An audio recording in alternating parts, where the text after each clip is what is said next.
Welcome, weary traveller. You've stumbled across a rather peculiar corner of YouTube where history doesn't shout over you, but gently whispers you into slumber. If you're looking for action, battles, and the grand tales of kings and knights, you won't find them here. But if what you seek is the slow and sleepy murmur of forgotten lives and the quiet creak of a medieval cottage in winter, then you, my friend, are in the right place. And before we journey deeper, a little housekeeping. If you find this video helps you drift off or simply enjoy learning while letting your mind wander, do consider liking and subscribing to the channel. It lets us know that people like you enjoy gentle content like this. Alright, let's begin. Imagine for a moment, it is the year 1327. The air outside is cold, crisp, and entirely still. The frost has crept in overnight, curling around the edges of wooden beams and settling into the straw-covered ground of a small thatched dwelling. Inside, a peasant family, ordinary by every stretch of the imagination. And that's the point. No banners, no coats of arms, just people, tired, hard-working, and deeply familiar in ways that stretch across centuries. This was winter, and for the medieval peasant, winter was not a season for merriment, but for survival. Let's slip quietly into their world. The cottage is dim. There's no candlelight yet because candles were precious, saved, rarely used unless absolutely needed. Instead, a fire in the hearth, the heart of every medieval home, crackles faintly. It's not roaring. Fuel is limited, they can't afford for it to be roaring. One of the children, no older than 7, stirs beneath layers of coarse wool and straw-stuffed bedding. She shivers slightly, her breath a visible puff in the morning air. The roof above her leaks in 2 spots, and the wind finds its way through every crack in the timber frame. But this is home. It always has been. It always will be. Her mother is already awake, crouched low near the hearth, feeding it with a carefully measured handful of peat. Wood is a luxury here. It burns too quickly and is too expensive to gather from the Lord's forest. Peat, dug from the marshes in summer and dried over weeks, burns slower, smokier, but it keeps them warm enough not to freeze. Outside, the fields lie quiet under a crust of snow. There is no planting, no reaping, just waiting, hoping. You might wonder, how did they survive? And let's not rush. Let's unfold it gently, like a crumbling parchment. The most important tool in the medieval winter was not a shovel or an axe, but knowledge, generational knowledge, the kind you don't write down but simply live. It passes from grandmother to mother to daughter, not in lessons but in instinct. Peasants knew when to harvest what root vegetables to last the longest. They stored onions, turnips and leeks in cool, dry cellars. They preserved what they could with salt, if they could afford it. Often they couldn't. Meat, rare in summer, almost non-existent in winter. If they had it at all, it came from a pig slaughtered in late autumn, its meat cured, dried or smoked slowly over weeks. The smell of smoked pork lingered in the beams of every hut. They didn't eat to enjoy, they ate to survive, and yet they found ways to make do. Thick broths of barley, bean and stale bread soaked in boiling water made what they called pottage. It simmered slowly, for hours, sometimes days. New scraps added to old. It was never truly finished, just evolving, gently, with what was on hand. A little onion, some garlic, a dash of ale, if someone had brewed it recently. Meals were taken slowly, not because of custom, but because you didn't know when the next hearty one would come. Now, perhaps your eyes are growing heavier. That's all right. Let's continue gently. Clothing. That was another trick of survival. There were no closets, no wardrobes bursting with options. Each person owned perhaps 2 garments, one for working and one slightly better for church. Layers mattered more than anything. They wore wool, coarse, itchy but warm. Under that, a linen shift or tunic. Children often went without underlayers, bare-legged even in frost, until they were old enough to earn better. Hoods and cloaks were prized. A good woolen cloak waxed against the snow could mean the difference between health and illness. A hood drawn tight over the ears muffled the chill wind as you walked miles to barter for grain or ale. And shoes, rare, made of rough leather, mended and remended again, stuffed with straw when the soles wore thin. In many cases, peasants went barefoot even in snow. Can you imagine? They could. They had to. Let us turn now to the night. The medieval winter night was long, not the kind of long you feel waiting for a text message, but truly long. Sunlight gone by 4 in the afternoon, not returning until 8 in the morning. That's 16 hours of dark, and in a world without electricity, every hour of dark was filled with cold, and silence, and waiting. They gathered around the hearth, told stories, not for entertainment, but to remind themselves of what mattered. Sometimes a tale of a fox outsmarting a bear, or a saint's miracle in the snow. The tales didn't always make sense, but they brought warmth of another kind. They sang too, slowly, low, songs of fields and rivers and saints. Some would carve wood by firelight, others mend tools or patch holes in clothes. Tasks that could be done with tired hands and a quiet mind. Children dozed in bundles, old ones muttered prayers, and outside, only wind, the howl of wolves now and then, real or imagined. And now, as the night stretches onward, the house settles. Wood groans softly, not loudly, just enough to remind the sleepers that they are enclosed in timber and thatch. Every sound becomes clearer in the dark. A drop of water from a cracked roof, the slow shift of someone turning over under their woolen blanket, the faint sound of breath, interrupted now and then by a cough. Coughs were common. In truth, winters brought not only hunger, but illness. Respiratory ailments, they called them in later years. Back then, it was just the cold getting into your chest, and if it got in too deep, it didn't leave. The old ones knew this, and yet life continued. The rooster would crow, too early, always too early. Outside the village, pale light crept over the frost-covered pastures. If there was a church bell, it would ring softly through the mist, calling people to matins. But few peasants attended, especially in snow. The distance to the chapel could be half a league, and frozen mud made it treacherous. Instead, they began their day inside, stretching limbs stiff from cold, teeth unbrushed, bellies rumbling. They'd peel back blankets and rush to the hearth, clutching hands together to capture what little warmth still glowed in the embers. Then came the work. Even in winter, work never stopped. It only changed. Some walked to gather firewood. But let's be clear, this was no simple stroll. Firewood was a matter of life and death, but forests were not theirs. They belonged to the Lord. Every tree, every fallen branch. To take what wasn't permitted was to risk punishment, sometimes severe.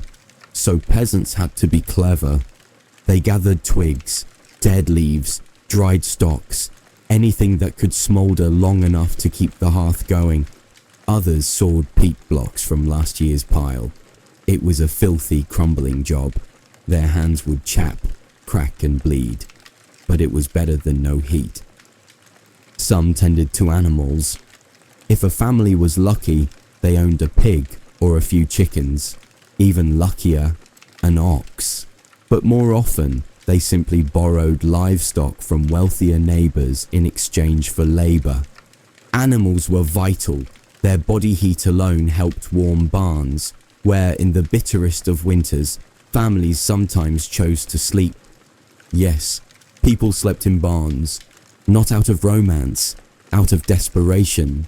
A cow's flank is warmer than an empty hearth, and when snow drifted in through the thatch and wind blew down the chimney, it was a simple choice: barn or freeze. Are you still with me? If not, that's perfectly fine. Let your thoughts blur softly at the edges, like candlelight through old glass.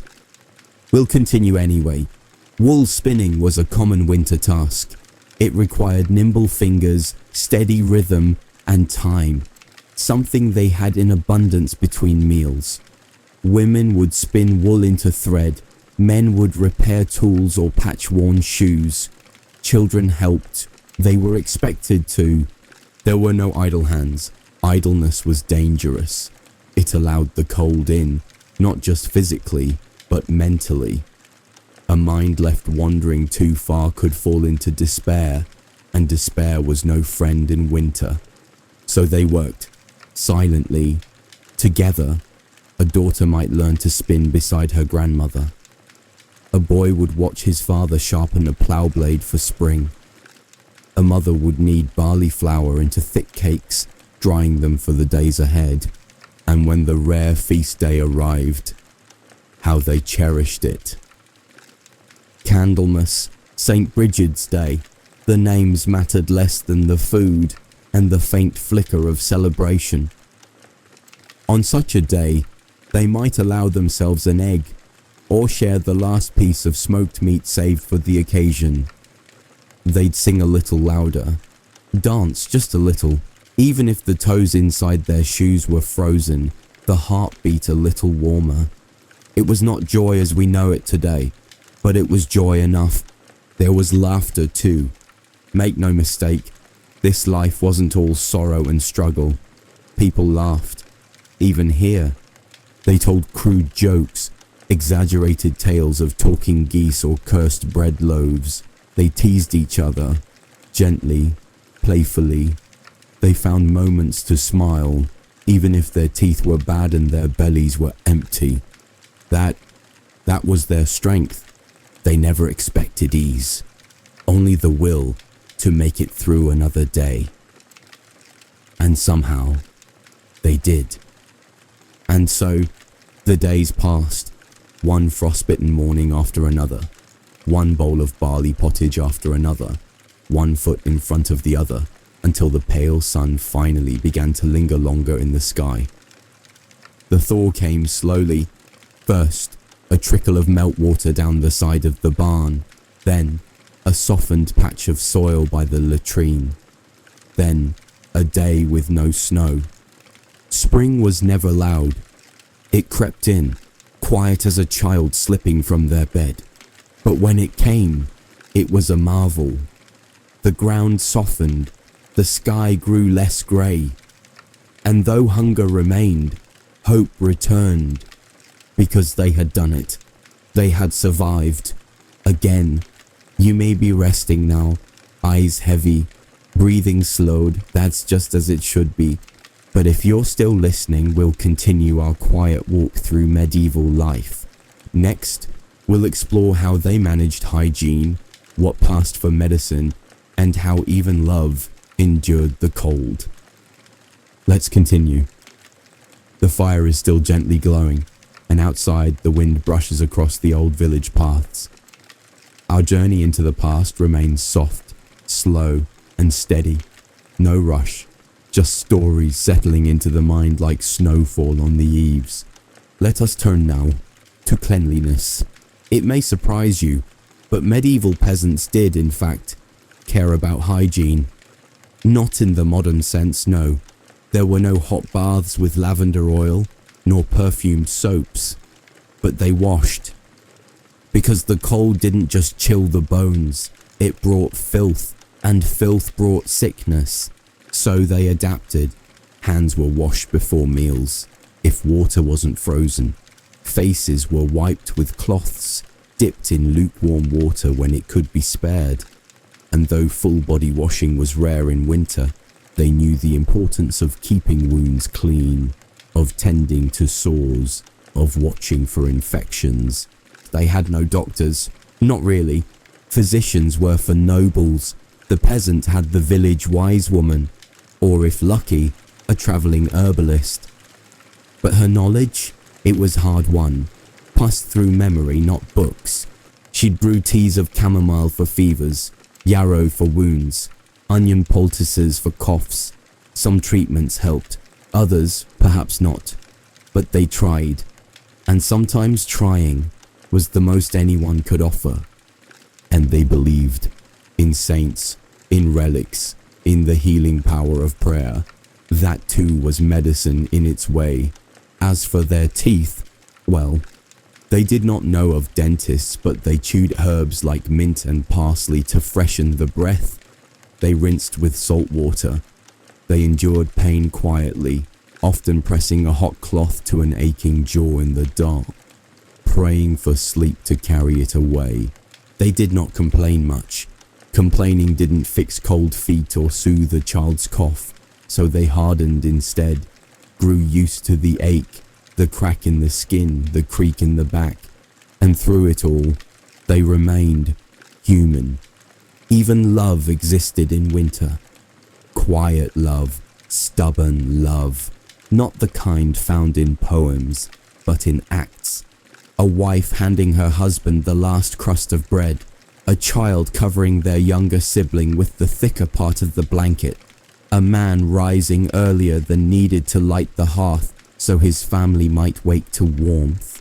They did not say, "I love you," they showed it. A touch, a nod, a bowl shared without words.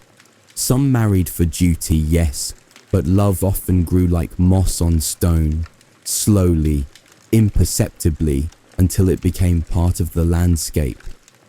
And in that bitter season, such love was everything. Now let's return to their surroundings. The village itself was small, not more than a cluster of cottages, a chapel, a granary if they were fortunate. Paths were mud in spring, dust in summer, and ice in winter. No streets, no cobblestones, just well-trodden earth, marked by generations of bare feet and wooden carts. No two homes were quite alike. Some leaned slightly, others sagged at the roof. Doors were handmade, hung crooked but functional. Windows were few, often covered with oiled cloth instead of glass. Inside was smoke, always smoke. From the hearth, from the tallow candles, from every breath exhaled through chapped lips. The children were never truly children, as we know them. They were small adults. By the age of 5 or 6, they had tasks, feeding animals, gathering kindling, minding younger siblings. There were no toys, no lessons, unless a monk took pity and offered a scrap of parchment and a moment's instruction. But even then, most remained illiterate. Letters were the domain of priests and lords. Still, children played.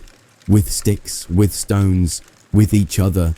They chased geese, climbed trees, laughed in the snow when it fell softly enough to catch. Theirs was a brief, hard childhood, but one not without warmth, because they didn't know anything else, and what they had, they held dear. And now, let your eyes soften.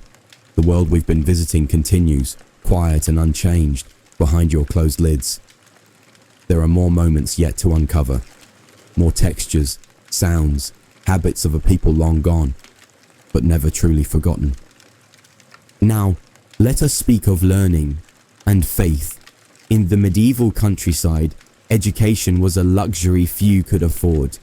The peasant child was unlikely to ever learn their letters. Their lessons were not in books, but in earth, weather, and obedience. Still, there was a kind of school. It was the church, and though not every child stepped foot into it with regularity, its presence was felt in every moment of life. The bells that rang in the morning, the Latin prayers mumbled through cracked lips, the stained glass saints whose names they knew, even if they couldn't read them. The calendar revolved around holy days, saint days, feast days, days of fasting, and in winter, this rhythm gave shape to long, formless weeks. Each saint had their purpose: Saint Blaise for throats, Saint Apollonia for toothaches, Saint Brigid for the home, Saint Sebastian for protection from the plague.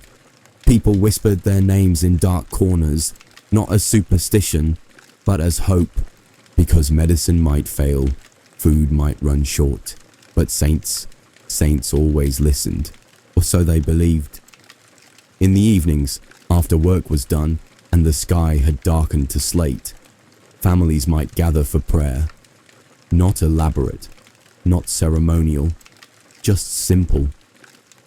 A few lines spoken aloud, a sign of the cross traced slowly over one's chest, a murmur to the Virgin, thanking her for the thin broth or the fire that lasted just long enough. Faith was not questioned, it was air. It surrounded them, soothed them, gave meaning to suffering and reason to carry on. There were stories too. Oh yes, stories mattered. They were not just for children, they were for everyone.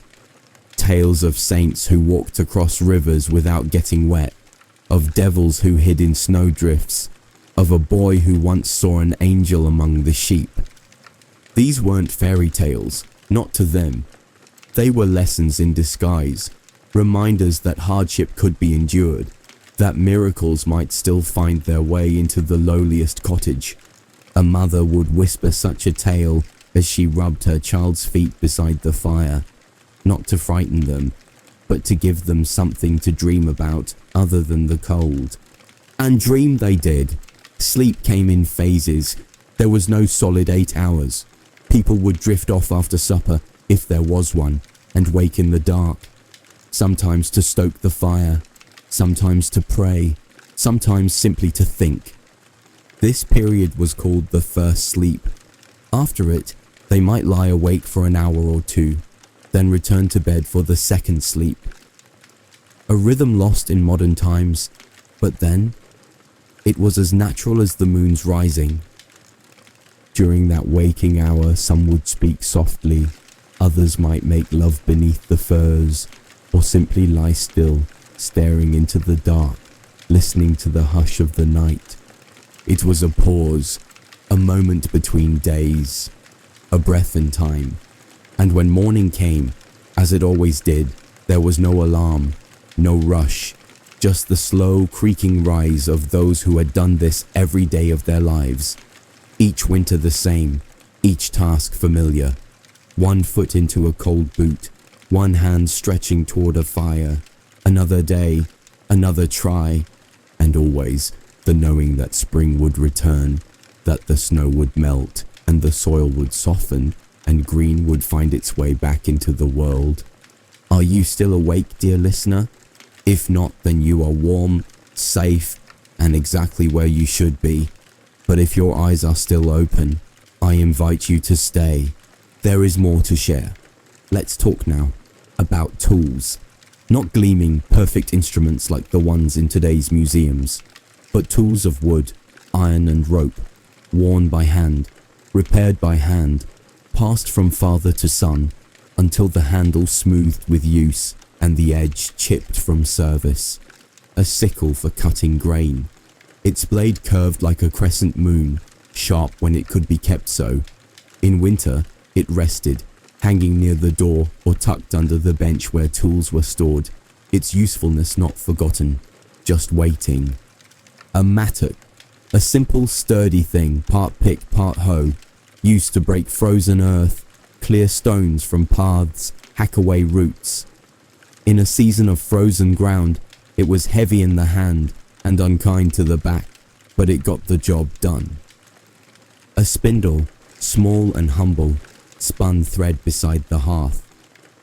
It required no power but patience, the kind of tool passed between generations of women like a secret. Knives. Ah yes, the peasant's knife was everything. A tool for cutting bread, meat, rope, hides, for shaping wood, for mending, building, defending. Every man and woman had one. Not a weapon, a necessity. Sometimes a tool was no more than a stick, a stone, or a flat board worn smooth by kneading. And when tools broke, they fixed them, or found new ways to do without, because if winter taught them anything, it was the art of making do. Now time. How did they know what hour it was with no clocks? They watched the sky. The sun's path, low and pale in winter, told them when to rise and when to rest. The length of a shadow across the snow became their clock. The colour of dawn on the fields, their morning bell. They used the rhythm of prayer too. The bells of the church rang out the canonical hours, matins in the early dark, lauds at sunrise, terce mid-morning, sext at noon, none in the afternoon, vespers at sunset, and compline at night. Most peasants didn't know the Latin names, but they knew the sound. The sound meant pause, pray, stretch your back, start dinner, stoke the fire, a rooster's crow, the bark of a dog, the arrival of a neighbour from the next village, all marked time as well. And stars, yes, stars mattered, not in some mystical whispered prophecy, but as companions, constant, reliable. The peasants knew the wain, the hunter, the dog. They followed their rise and fall through the heavens to mark seasons, migrations, even weather. When the stars moved in certain ways, they knew the snow would come, or that lambs would be born, or that it was time to prepare the plough. They had no calendars on the wall, but they had the sky. Now let's turn to sound. Winter was not silent. It had a soundscape all its own. The crunch of ice underfoot, the soft howl of wind curling through the eaves, the rhythmic clunk of a pail swinging from a hand. Inside the home, the crackle of fire, the bubbling of a pot, the soft murmur of someone humming, perhaps a lullaby, perhaps a hymn. Occasionally, the ring of a bell, the distant clatter of hooves as a messenger passed through, or the sharp echo of laughter, rare but real. Silence wasn't emptiness, it was space, a space in which life moved slowly, deliberately, and every noise had weight. You may be fading now, drifting gently toward your own rest, and that's good, that's right, but if you're still here, we can continue. There's more to explore. The foods they dreamt of, the animals that shared their space, the strange customs born of necessity and passed down like heirlooms. Let's speak now of food, not just what they ate, but what they dreamed of eating.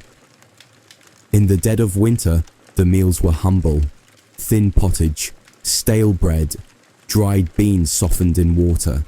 If a family had salted meat, it was used sparingly, perhaps just a scrap tossed into the pot for flavour. But dreams, oh, they feasted in their dreams. They dreamt of fresh eggs still warm from the hen, of milk not clabbered by cold but rich and creamy from a well-fed cow, of apples crisp and sweet from autumn's last harvest, carefully stored in straw-lined crates and hidden beneath the floorboards. They dreamt of honey, golden, sticky, sacred, and cheese, simple white rounds, aged in cloth, sharp and tangy on the tongue, and pies. Yes, even peasants spoke of pies, not sweet ones, no sugar here, but savoury, filled with onion, cabbage, and what scraps of meat could be spared. Sometimes, just a pie crust alone was a treat. The feast days fed these fantasies. On certain church holidays, the lord of the manor might provide a small feast, not much, a roast, a wheel of cheese, a few loaves of fresh white bread. but it was enough to remind them of what abundance felt like. And though those days were rare, they were cherished. The children would eat until their bellies hurt. The old ones would smile, remembering. And then it would be back to turnips and barley. The animals shared the cold with them. Chickens huddled together for warmth in crude coops. A pig might live under the same roof as the family, separated only by a low partition. Its body heat a boon in the darkest nights. The dog, scruffy, loyal, slept near the fire, not for love, but necessity. Cats were welcomed not as pets, but as workers, mouse catchers, saviors of grain stores. A good mouser was worth more than a lazy dog. Cows, if the family had one, were guarded like treasure, not because of sentiment, because of survival. A cow meant milk, milk meant life. They were brushed in the morning, fed hay, spoken to softly, not out of affection, but out of reverence. Because a sick cow could mean the loss of an entire winter's balance. Animals were never taken for granted. They were fed before the people sometimes, and when the time came to slaughter one, it was done with respect and with nothing wasted. Skin for leather, fat for candles, bones for broth, bladder for storing liquids. Everything had a use. Now let's wander into something stranger. Customs born of the cold, superstitions, rituals, little acts done not out of belief, but out of habit passed down like bone-colored pearls from generation to generation. Some villages placed dried herbs above doorways to ward off spirits during long nights.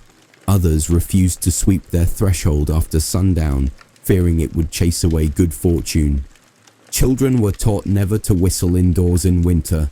It might summon the wind.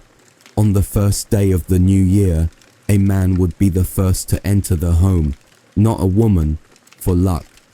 Shoes turned upside down meant a journey ahead.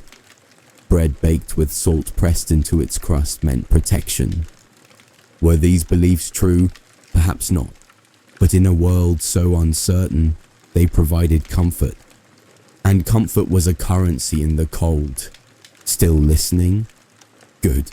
Or perhaps you're not, and that's even better. That means the words have done their work, not to teach, not to dazzle, but to carry you softly towards stillness. And if you are awake, we may yet continue. Then let us drift further into the hush of history. We are now deep in the folds of winter, where breath fogs in the air, and life and death sit side by side beside the hearth. Let's speak of illness. In the medieval winter, sickness was never far. The cold crept not only into bones but into lungs, into bellies, into wounds that would not heal. Coughs that began as mere tickles turned deep and rattling. There was no penicillin, no antiseptic, no understanding of germs. A fever was a trial. A chill in the chest could become a death sentence. Children, frail and already underfed, were most at risk, and the old with their cracked hands and bent backs rarely survived the harsher seasons. When illness came, the family relied on tradition, a poultice of boiled onion and mustard, a tea of elderberry or yarrow, honey, if it could be spared, stirred into water. Some pressed a hot iron to cloth and laid it across the chest. Others burned herbs, muttering prayers to saints as the smoke curled to the ceiling. And there were saints for everything. Saint Roch for plague, Saint Lucy for sore eyes, Saint Vitus for trembling limbs. The names passed like breath from one generation to the next. They prayed and they waited. Sometimes the patient recovered, sometimes not. When death came, it came quietly. There was no ambulance, no hospital bed, just a fading body wrapped in a woolen shroud, a candle lit beside the cot, and a soft murmur of the Lord's Prayer as the soul slipped from the room. And yet, even in the coldest months, life began too. Births did not wait for spring. Babies were born in December and January, in homes where frost clung to the walls, and the midwife arrived with trembling hands. She came not with instruments but with cloths, warm water and experience. She spoke little, worked quickly. The mother groaned softly or loudly depending on the pain. Others gathered outside the room, waiting, perhaps offering prayers to Saint Margaret, patroness of childbirth. When the cry came, thin, shrill, startling, it was both joy and fear. Would the child survive? Would the mother? Sometimes they both did, sometimes only one, and sometimes neither. But when all went well, the baby was swaddled tight in linen, held close to the fire, and given a name that had waited patiently, perhaps a grandmother's or a saint's, or one simply liked for its sound. Baptism came swiftly. In winter, it was done as soon as possible, for the soul was believed to be in danger if left too long unblessed. The local priest might trudge through snow, book in hand, to pour cold water over the infant's head as the family looked on with chapped hands folded in reverence. And just like that, life began, wrapped in cloth, surrounded by smoke, in a world where survival was the first and only goal. The cycle of birth and death never paused, not for snow, not for wind, not for anything. Each funeral, each christening, each silent passing or noisy arrival was absorbed into the village rhythm. There were no formal announcements, just word passed from one hearth to the next, a soft knock on the door, a neighbour leaning in to say, "Old Anna's gone," or "Elric's wife had the babe." No tears in the streets. Grief was private, shared but not shouted, because everyone knew your turn would come, and soon enough. Let us sit a while longer. The fire still burns low. Outside the world is dark, but not empty. It is filled with memory, with breath, with the soft weight of time. Then let us stay beside the fire a while longer. Let the quiet deepen, the wind soften, and the breath of the past continue to settle gently around us. Let's now explore how they passed the time, because even in hardship, even in the depths of winter, people found ways to chase away the long hours, not with devices, not with screens or scrolls, but with their voices, their hands, their imaginations. One favorite pastime was riddles, simple, strange, often humorous, spoken aloud in dim cottages, usually after supper when work was done and minds still needed something to chew on. What has a mouth but never speaks, a bed but never sleeps? The river. What walks on 4 legs in the morning, 2 at noon and 3 in the evening? Man, they traded these little puzzles not to compete, but to smile. To watch the spark of understanding flicker in the eyes of a child, or the grin of an elder who'd heard the answer before and kept silent, just for the fun of it. They sang too, not songs of triumph or fanfare, but slow local melodies, hymns with half-forgotten Latin lines, rhythms that echoed the pace of a spinning wheel or the sway of a cradle. A mother might sing while stitching a torn tunic. A grandfather might hum as he carved spoons by the firelight. The children would pick up the tune without meaning to, passing it along like warmth from one hand to the next. And yes, there were games. Even in a world of toil, there was laughter. And in winter, with the fields at rest and animals quiet, the people turned to small games to lift their spirits. Dice carved from bone were tossed on flat stones. A few coins might change hands, or dried beans counted and wagered. Children played catch stone or stick ring, simple, clumsy games with even simpler rules. One game involved tossing a loop of cord over a stick set in the ground. Another, more elaborate, involved blindfolds and songs and much stumbling and laughter. There were no toys in boxes, no polished pieces, just bits of wood, twine and imagination. And then there were stories. Always stories, folk tales of witches in the woods, of travellers who spoke to foxes, of saints who turned frost to rain. Not believed necessarily, but cherished all the same, because in those stories you could leave the cold behind for a moment, travel to a warmer world, or one colder still, but conquered with cleverness and luck. A girl outwits a spirit by tying a red string to her wrist. A farmer tricks the devil into planting turnips for him. A knight rides a storm cloud to steal fire from the moon. No one asked if they were true. That wasn't the point. They passed the time, they filled the silence, and in some small way, they made the winter bearable. So when you picture a medieval cottage, don't see only hardship. See the fire, the laughter, the riddles half whispered, the old man carving, the child humming, the hands that never stopped working, but still found time to play. Because even in a world of scarcity, joy found a way. You may be drifting now, and that is good. This world is not meant to be rushed.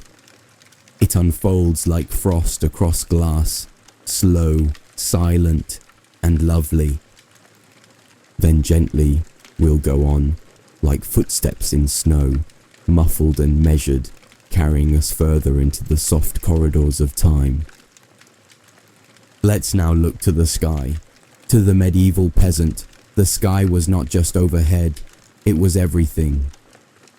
A calendar, a warning, a comfort.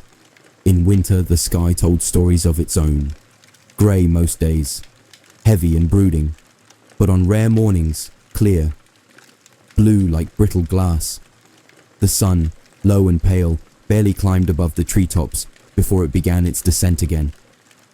To them, the sun was not guaranteed. Its appearance was noted, cherished, a good omen. When the sky turned red at sunset, they whispered, "Shepherd's delight." A pale dawn, and they murmured, "Shepherd's warning." These phrases weren't poetry. They were survival cues. They didn't check the weather. They felt it, read it, knew it in their bones. The stars on a rare clear night were bright and sharp, more vivid without the glow of towns or lamps. Children would lie on their backs in the frozen grass, pointing at constellations they had no names for, only shapes. A man with a sword, a wagon tipped sideways, a dog chasing a hare. These stories were different in each village, no fixed rules, only handed down whispers and folk names. The moon too was watched. A full moon meant brighter nights for travelling, for watching animals, for checking traps set for rabbits. But a new moon, darkness, the kind where you held your breath walking alone, certain something unseen walked beside you. They believed moonlight could affect crops, even moods.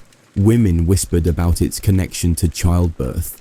Men drank more under its glow. It was, in every sense, a presence, not just a light in the sky, but a silent companion. And when storms rolled in, they didn't curse them. They prepared.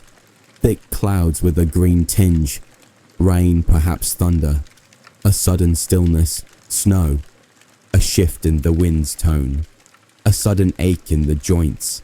The behavior of birds. These signs were more reliable than any prediction. And when the storm came, they didn't flee. They hunkered down, doors were barred, livestock pulled close, fires fed, stories told louder to drown the wind. There was no panic, only patience, because storms pass, always. And beneath all of this was hope. Even in the deepest winter, there was always the faint pulse of the next season. They began to plan for spring before the snow had even thawed.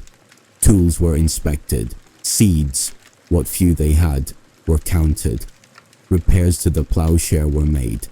Hedges mended. Soil studied for signs of readiness. They knew that time would come. It always did. Perhaps late, perhaps cruel, but it came. And when it did, they had to be ready. There was no room for delay. The thaw was brief. The growing season shorter than we remember. To miss a planting day might mean hunger next winter. So even in January, they thought of April. And they dreamed of May. Of fields filled with green. Of sunlight that warmed the face, not just the eyes. Of water that flowed freely, not hard and sharp as glass. They dreamed of lambs and blossoms, and earth that gave more than it took. Let that dream linger in your thoughts now. You are safe here, resting with them, beside the fire, beneath the sky. Then let us carry on, quietly, steadily, as if walking hand in hand with someone we trust, along an old path worn smooth by the many who came before. Let's now speak of love. Yes, even in the frost of winter, love found its place. Not the kind painted in books or sung by minstrels. No declarations from balconies. No rose petals or serenades beneath moonlight. Peasant love was quieter, rougher, woven into daily survival. 2 hands passing a bowl of pottage without words. A glance across the hearth as embers flared. The way a husband gently shook snow from his wife's shawl when she returned from the well. The way she mended the same tear in his tunic, over and over, without complaint. Marriages were often arranged, it's true, especially where land or a goat was involved. But even arranged matches could blossom. Love grew like moss, unnoticed at first but persistent. It softened hard edges. It brought comfort in dark seasons. It whispered things the mouth never said aloud. Winter weddings were rare, but not unheard of. The church was cold. The candles guttered in the wind. Yet families gathered, huddled in their thickest cloaks, smiling behind red noses and stiff fingers. There was bread, and sometimes ale, perhaps even a roast if luck allowed. Fir branches were laid across tables for decoration. A wreath, woven from holly and straw, hung above the doorway. The bride wore her best dress, likely the only dress she owned. The groom, his least patched tunic. The priest spoke quickly to keep warm. There was laughter, not loud but real. Dancing, if the floor allowed and the cold didn't seize the fiddler's fingers.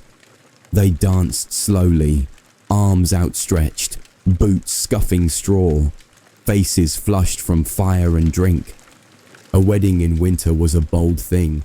It said, "We believe in spring."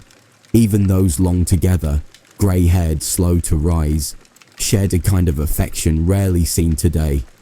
Not of gifts or gestures, but of patience, of presence. He carved her spoons. She folded his tunic just so. He fetched the bucket so she wouldn't slip. She reminded him, every morning, that he was still needed. These were not grand acts, but in winter, they were everything. Because in such a world, to choose kindness, to share warmth even when you had little to give, was love. And children saw this. They learned love not from lessons, but from how their parents moved around each other. The small accommodations, the quiet jokes, the shared labour. They saw what it meant to stay, to hold fast, even when the roof leaked and the fire burned low. Love was not spoken of, it was lived, woven into every stitch, every bowl, every kindling stick. Even courtship, when it happened, was its own kind of song.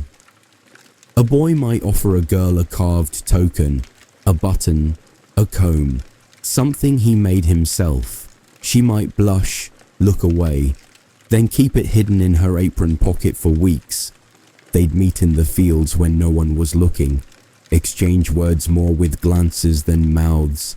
If they dared kiss, It was behind the barn, in the quiet snow, under the eyes of stars. There was no luxury, but there was longing, there was hope, and sometimes that was enough. You may feel the weight of your own blanket now, as they once felt the weight of furs, straw, and one another. Let it rest heavy and kind upon you. If you're still awake, we can continue. There is still more to speak of. The legends that comforted them, the meanings they gave to dreams, and how they greeted the first sign of spring like an old friend returned. Then let us walk a little farther together, slowly, gently, like snowflakes drifting down upon the shoulders of a waiting world. The night is still with us, and the memories of that long ago winter are not yet finished speaking. Let us now turn to their legends. Every village had them, stories not written, but remembered, carried in the voice of the oldest woman, or the half-drunk tale of the shepherd who had seen something no one else believed. These legends were not meant to frighten, not always. Sometimes they were just explanations. Why the wind howled through the trees at night, why the cows refused to give milk during the new moon, why one house at the edge of the village always seemed colder than the rest, even when the hearth burned bright. They spoke of spirits in the forest, not ghosts exactly, but presences. The whistlers, they were sometimes called, heard in the dead of night, faint as breath across ice. It was said that if you heard one and whistled back, you'd be followed home. So, they didn't whistle in winter, not after sundown. There were stories of the snow bride, a woman made of frost who wandered the woods in a gown of fog, blessing those who left bread for the hungry and cursing those who hoarded grain. Children were warned, leave crumbs for birds, or the snow bride might knock at your window. They believed, not out of fear, but tradition, because in a world of cold and shadow, even a strange story could feel like company. Dreams held meaning too, not the fleeting kind, but the ones that lingered. If someone dreamt of fire, it meant an argument was coming. If they dreamt of water, deep, dark water, it meant birth, or possibly death. A dream of losing teeth, illness in the family, a dream of planting seed in frozen soil, hope, patience, a sign that the waiting was almost over. They shared their dreams in the morning, often by the fire, between sips of weak ale or bites of coarse bread, not to boast, but to understand.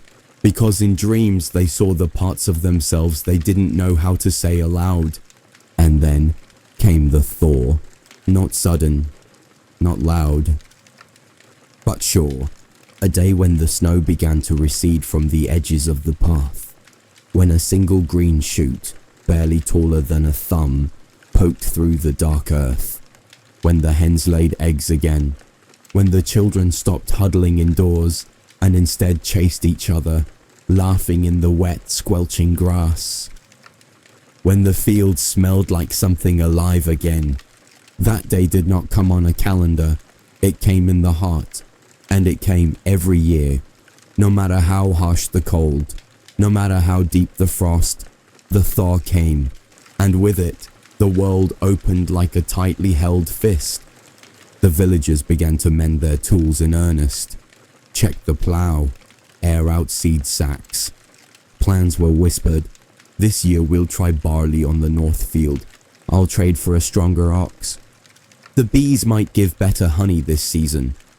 No promises, just possibilities. And that was enough. The peasant looked to the sky and saw something brighter. Not just sun, but light. Not just warmth, but welcome.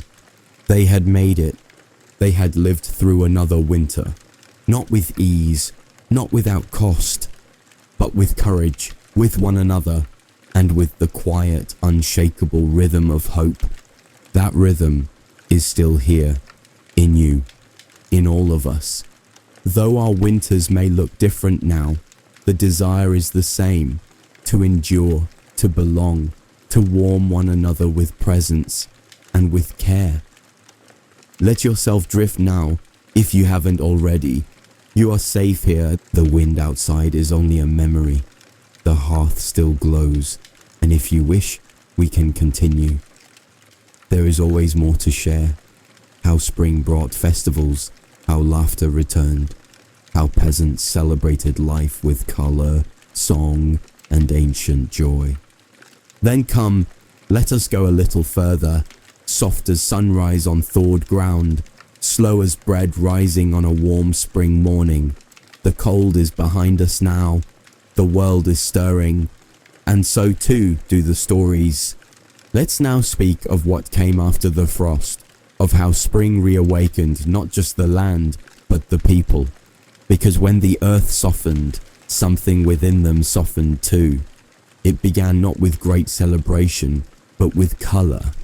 Bright cloths were brought out, faded, patched, but vibrant. A blue sash tied around a waist, a bit of green ribbon sewn to a girl's bonnet. Children gathered wildflowers and tucked them behind ears or into shoes. Colour meant the return of life. It was not fashion, it was a statement. We are still here. And so came the festivals. The first was often simple, a gathering around the maypole or its older cousin, just a tall branch, stripped bare, planted in the thawing earth. Ribbons tied at the top fluttered in the wind. Villagers, shy at first, would walk in slow circles, humming, then dancing, then laughing despite themselves. Feet thudded against the soft ground. Drums were beaten, pipes played. No rehearsals, no audience, just shared movement under the widening sky. Food was prepared with care, not because there was plenty, but because there was possibility. Herbs, newly sprouted, were added to broths. Eggs from the newly productive hens were boiled, painted, offered as gifts. Honey, if it had lasted through the winter, was drizzled sparingly over flatbread and passed between neighbours. Everything had meaning. Even the bread was shaped into symbols, suns, spirals, birds. They baked their wishes into it. And games returned. Not just the indoor kind, but ones that needed space. Running races around the chapel hill, tug of war with thick ropes, wrestling matches, clumsy, good-natured, full of laughter and grass stains. And riddles, always riddles. What has no tongue but tells a tale, no soul but brings comfort? The hearth, or what flies without wings and leaves no shadow? Time. Children rolled hoops made from bent willow branches. The elderly watched from benches, smiling behind sun-wrinkled eyes. Spring had not erased winter, but it had replaced it with something kinder. And there was singing. Oh, the singing. Not performed, but shared. Work songs, planting songs, lullabies sung louder now, with windows open and babies cooing beneath the first sunbeams of the season. A group might walk together to the field, voices rising in harmony, not for beauty, but for company. To remind one another, we are not alone, we were never alone. Spring also brought quiet marriages, not the grand ones of the nobility, with feasts and banners, but the kind sealed with a shared cup, a whispered vow, a hand taken beneath the budding tree at the village edge. A boy who had carved spoons all winter presented them to a girl. She smiled, took his hand. That was all. And the next morning they worked side by side. Love in spring was not urgent, it was steady, like a seed buried deep, finally feeling the sun. The peasants did not forget their hardship. They carried it with them in the worn soles of their shoes, the calluses on their hands, the scars that itched when the rain came. But they chose joy, not because life was easy, but because joy, when chosen in defiance of hardship, was its own kind of rebellion. To dance, knowing the world could turn cold again. To sing, knowing loss could come again. To plant, knowing not every seed would grow. That was their triumph. And now, dear listener, let yourself breathe in that joy. Even if the world around you is quiet, even if your own winter has not fully thawed, know that seasons turn, that warmth returns, that people endure, as they always have. Then onward we go, into the warm stretch of summer, where the sun is steady, and the land at last begins to answer back. The world of the medieval peasant is blooming now, and we walk beside them still, unhurried and steady. Summer arrived not like a trumpet, but like a slow breath. One morning, the dew was warm instead of cold. The chickens scratched further from the coop. The bees returned. The days grew long, and with them came labour. The fields cooled. The soil, softened by spring rains, now needed shaping. Furrows were ploughed, seeds sown, hedges trimmed, fences mended. Peasants woke with the light and worked until it left them. There were no weekends, no holidays, save the saints' feast days, which offered both rest and reverence. But strangely, they did not curse this work, because it was life-giving, and because in labour there was rhythm, and in rhythm there was peace. The tools came out of hiding. Hoes sharpened on stones, sickles cleaned and tested, the plough dragged from its corner, oiled with tallow and fitted to the ox. There was satisfaction in the first cut of soil. Not joy exactly, but something near it, because each row turned meant food, each seed buried meant hope. Evenings, though, were their own kind of reward. After the tools were stored, the animals fed, and the last water hauled from the well, people gathered. Not for anything grand, just to sit, on low stools or stumps or flat stones near the path. They shared news, broke bread, passed mugs of small ale. Children ran barefoot in the dust, their laughter soft and familiar. A dog barked lazily at a passing bird.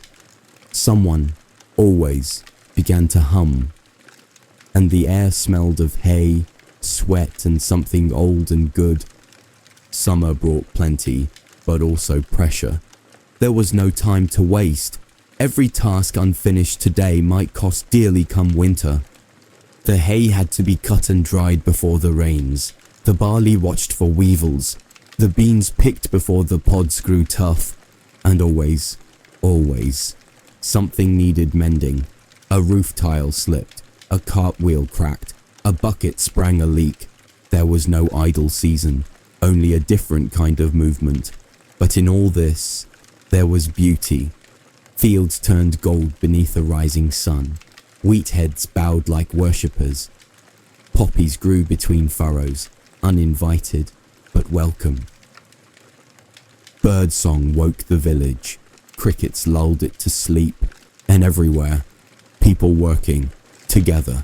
No one owned the summer, but everyone belonged to it. Even meals changed. No longer the same root vegetables boiled again and again. Now there were greens, fresh herbs, young garlic pulled from the soil and eaten raw, sharp and bright. Goat's milk thickened into cheese, eggs boiled or fried on flat stones near the fire. Flatbread baked on heated tiles, chewy, sweetened with honeycomb, if a hive had been generous. It wasn't feasting, but it felt close, because hunger had ebbed. And in its place, flavour, warmth, enough. And the body remembered joy. Movements grew lighter, faces softened, laughter came easier. Even the old ones, who had survived more winters than they cared to count, leaned on their sticks and smiled as they watched the children chase each other through rows of barley. Summer didn't just feed the belly, it fed the soul. And now, if your eyes are still open, know that you are not alone. You walk among them now, in thought, in breath, in stillness. And if you wish we may go further yet, there is more to see in summer, the harvest, the festivals, the strange rituals of protection and thanksgiving offered to the sun and soil. Harvest was not a day, it was a season, a stretch of weeks that began with anticipation and ended in exhaustion. It was the climax of everything, the planting, the weeding, the watching. The prayers murmured under breath while watching clouds, the dreams of full bellies, the fear of crop failure that whispered all year long.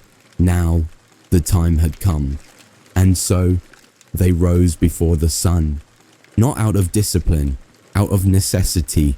Men, women and children took to the fields, sickles in hand, sacks slung over shoulders, baskets for grains, nets for fallen ears.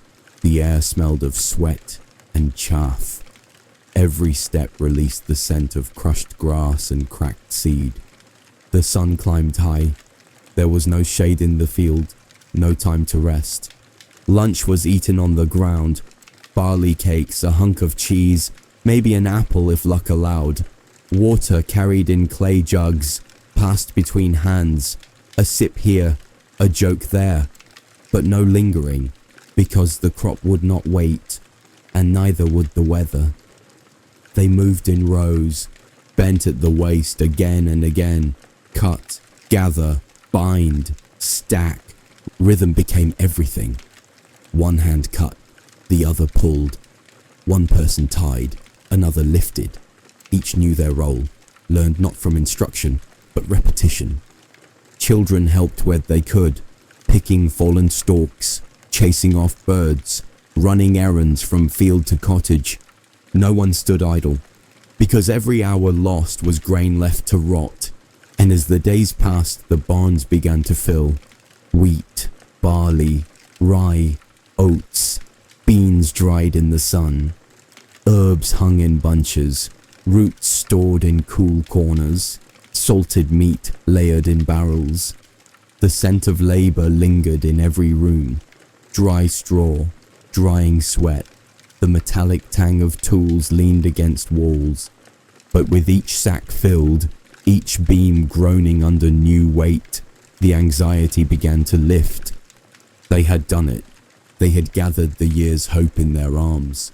And when the final load was hauled in, they celebrated, not lavishly, not with feasts of silver platters or casks of fine wine, but with what they had.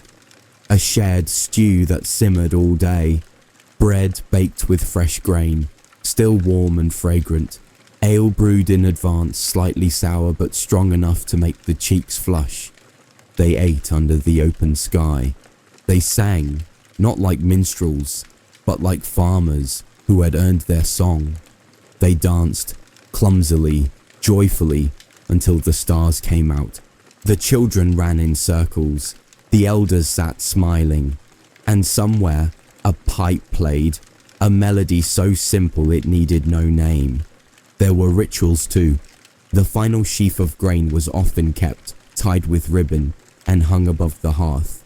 A corn dolly, some called it, a symbol of the spirit of the harvest, a promise, we remember, we are grateful. Come again next year. In some villages, the first loaf made from the new grain was broken and shared with the eldest villager, or given to the poor, because the harvest was not just survival, it was community. And though their muscles ached and their fingers were blistered, they slept that night with a rare kind of peace. The barns were full. The larders had promise. The future was, if not certain, possible, and that was enough. So now, if you are listening still, breathe slowly. Let the weight of that harvest settle into you, not as burden, but as blessing. We may continue still if you'd like, to the autumn, where the pace changes again, where rest becomes a practice, and the world prepares to sleep once more. Then let us follow them into autumn, gently, like leaves drifting from the trees, quiet, gold, and wise with the seasons change. The great rush has passed, and now we find ourselves in the slower turning of the year. Autumn was a season of breathing, not rest exactly, but release. The fields were cleared, the barns full, the woodpile high, the food tucked away in barrels, jars, sacks and pots. And now, the land exhaled, and so did the people. There was still work to do, of course. There was always work, but it was different now, measured, reflective. There were fences to fix, walls to shore up before the frost returned, livestock to prepare for colder shelter, tools to clean, sharpen, hang on hooks. And the garden, what remained of it, was harvested one last time. Late cabbages, last carrots, herbs clipped and hung to dry on beams. The pace slowed, not because they chose to, but because the light slowed. Days shortened, shadows lengthened. The sun no longer climbed high but hovered low, casting everything in gold and shadow. The air smelled of damp earth, smoke, and old leaves. The sound of insects faded. Birds gathered in flocks, chattering about departure. And the peasant watched, listened, prepared. Autumn was also a season of telling. Stories came back indoors. Each evening, with the cold creeping in, families drew close again, around the hearth, beneath the beams, under blankets stitched from scraps and memories. Grandparents told tales of the old days, of winters when the snow came early, or the time the river froze so fast it trapped a fish in place. Children listened wide-eyed, half in awe, half in sleep, and outside, the wind began to speak in longer sighs. There were also blessings to be given. Thanksgiving was not a single day. It was a mindset, a rhythm. In the chapel, prayers were offered for the harvest, candles lit, bread brought to the altar, a single apple placed gently on the steps, a sheaf of barley laid beside it. Not wealth, but offering. Outside the chapel, neighbors shared what they could. A wheel of cheese passed from one family to another, a hen given to a widow. A child offered a pair of shoes long since outgrown by an older brother. It was a season of giving because they all remembered what it meant to lack, and they knew this peace was temporary. They prepared for winter, not in fear, but with respect. Windows were sealed with cloth, cracks in the walls packed with moss or mud, blankets aired out, furs cleaned, herbs sorted, tallow rendered, candles dipped, one after another, hung in rows like pale fingers waiting for darkness. Shoes were mended, woolen cloaks rehemmed, everyone counted, wood, salt, grain, patience. Even laughter was stored like preserves, because once winter arrived, it would stay. But for now, the world was beautiful. The leaves fell in colors that no tapestry could capture. Copper, flame, gold, rust. The paths glowed in twilight. The fields, though empty, shimmered in morning mist. Peasants paused more often, looked more, sat in the low sun when they could, faces tilted upward. It was a season of acceptance, of knowing the wheel turned and always would. And in that turning they found peace. You may feel that peace now. It wraps around the soul like a worn shawl, quiet, familiar, kind. Let us journey forward into the year's final breath where darkness deepens and yet there is light, always light. The peasants knew this. They guarded it with song, with story, with ritual. Let's follow them there slowly as snow begins to whisper once again at the door. Winter solstice was not a date marked on parchment. It was felt, in the bones, in the way shadows refused to lift all day, in the breath that fogged in the air even at noon, in the stillness of animals who curled tighter, moved slower, spoke less. The villagers did not speak of December 21st, they spoke of the longest night, and they knew it. But they did not meet it with despair, they met it with fire. Solstice was honoured with flame, bonfires built in the village square or at the edge of the field, large enough to be seen from every cottage. They stacked wood high, sprinkled herbs into the flames, and they gathered, huddled, wrapped in cloaks and each other. The fire popped and crackled, sending sparks skyward like tiny stars reborn. Around it they sang, not carols in the modern sense, but old chants, melodies older than memory, notes passed from grandmother to grandchild like beads, strung across time, songs of warmth, of return, of waiting for light. And even those who did not believe sang because belonging mattered more than belief. Inside homes candles were lit, not all at once, one each night perhaps, just enough to mark the passing of the long dark. Children watched the flames as if they might chase away the cold itself, and maybe they did. Even the tiniest light can comfort when all else sleeps. There were symbols too. Evergreen boughs hung above doors, not for decoration but protection, holly to ward off misfortune, ivy for resilience, mistletoe for healing. A log, chosen specially, was brought into the hearth, thicker than usual, meant to burn long into the night. This was the Yule log.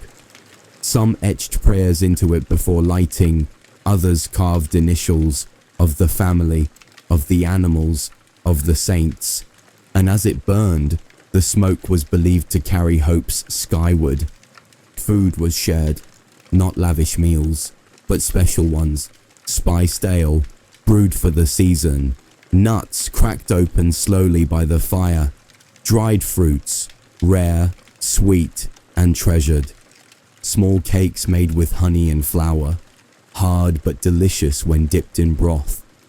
The youngest might receive a sugared plum, the oldest, a full plate, served first. Gifts were simple, a carved spoon, a new pair of mittens, knit from leftover wool, a song composed quietly, then sung aloud.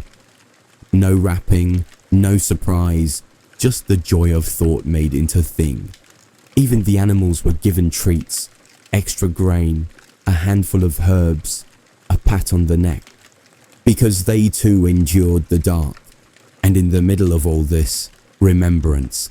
They spoke of those who had not returned from last winter, a candle lit for each, a story told, a moment of silence, held not in sorrow, but in recognition, because to speak of the dead was to keep them near, and near is what mattered most.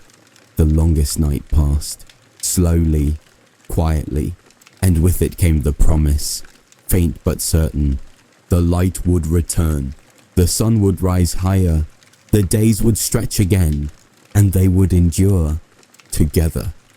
You may feel that promise in your chest now, soft, steady, like the faint warmth of coals beneath ash.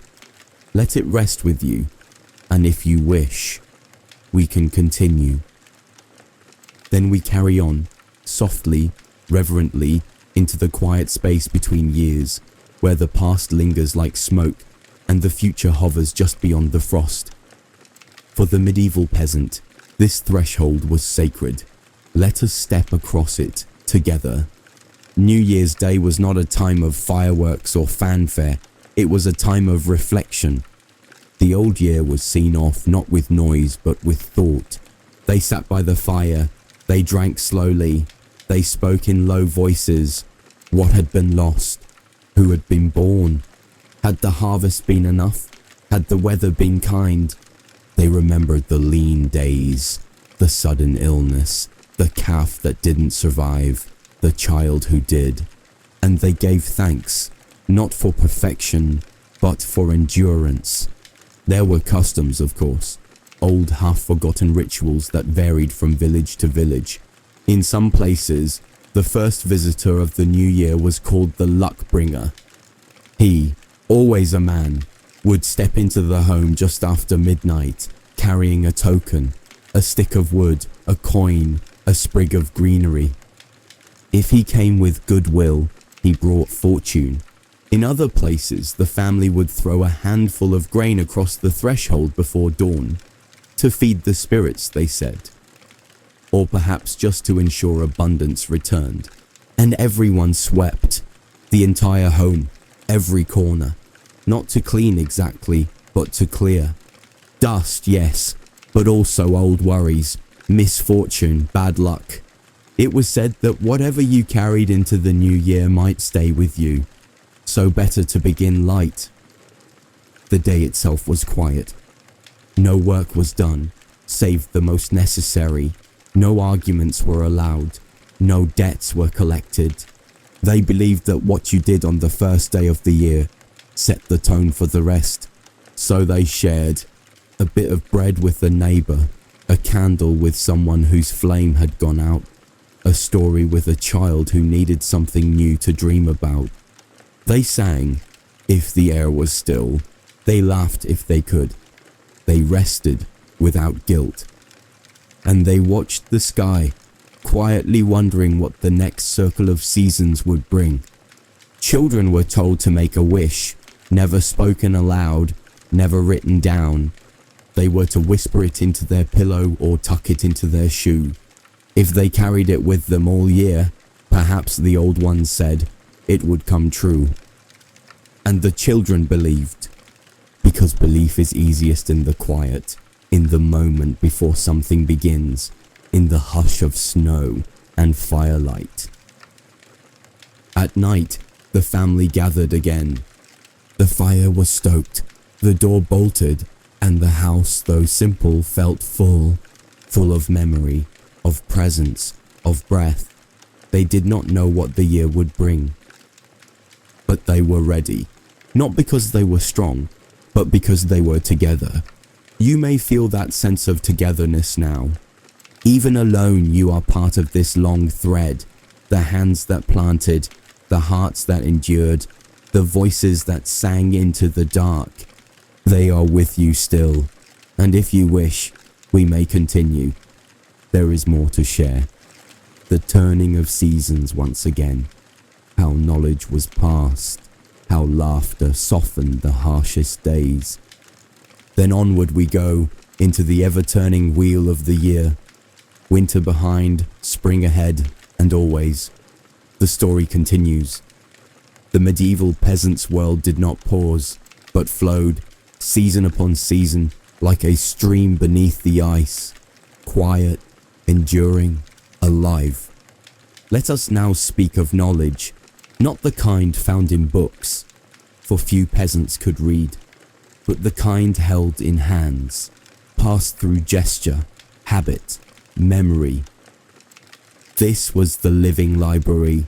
A grandmother taught her granddaughter how to mend a shirt with strong stitches, not by instruction, but by example. Needle in hand, words few, movements slow.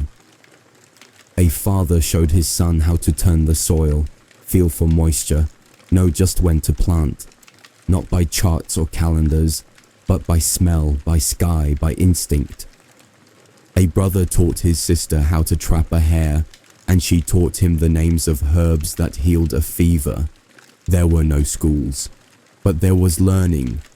Every day, even songs held knowledge. The planting song marked the rhythm for sowing. The harvest chant told when the grain was dry enough to cut. The cradle song hinted at remedies for colic.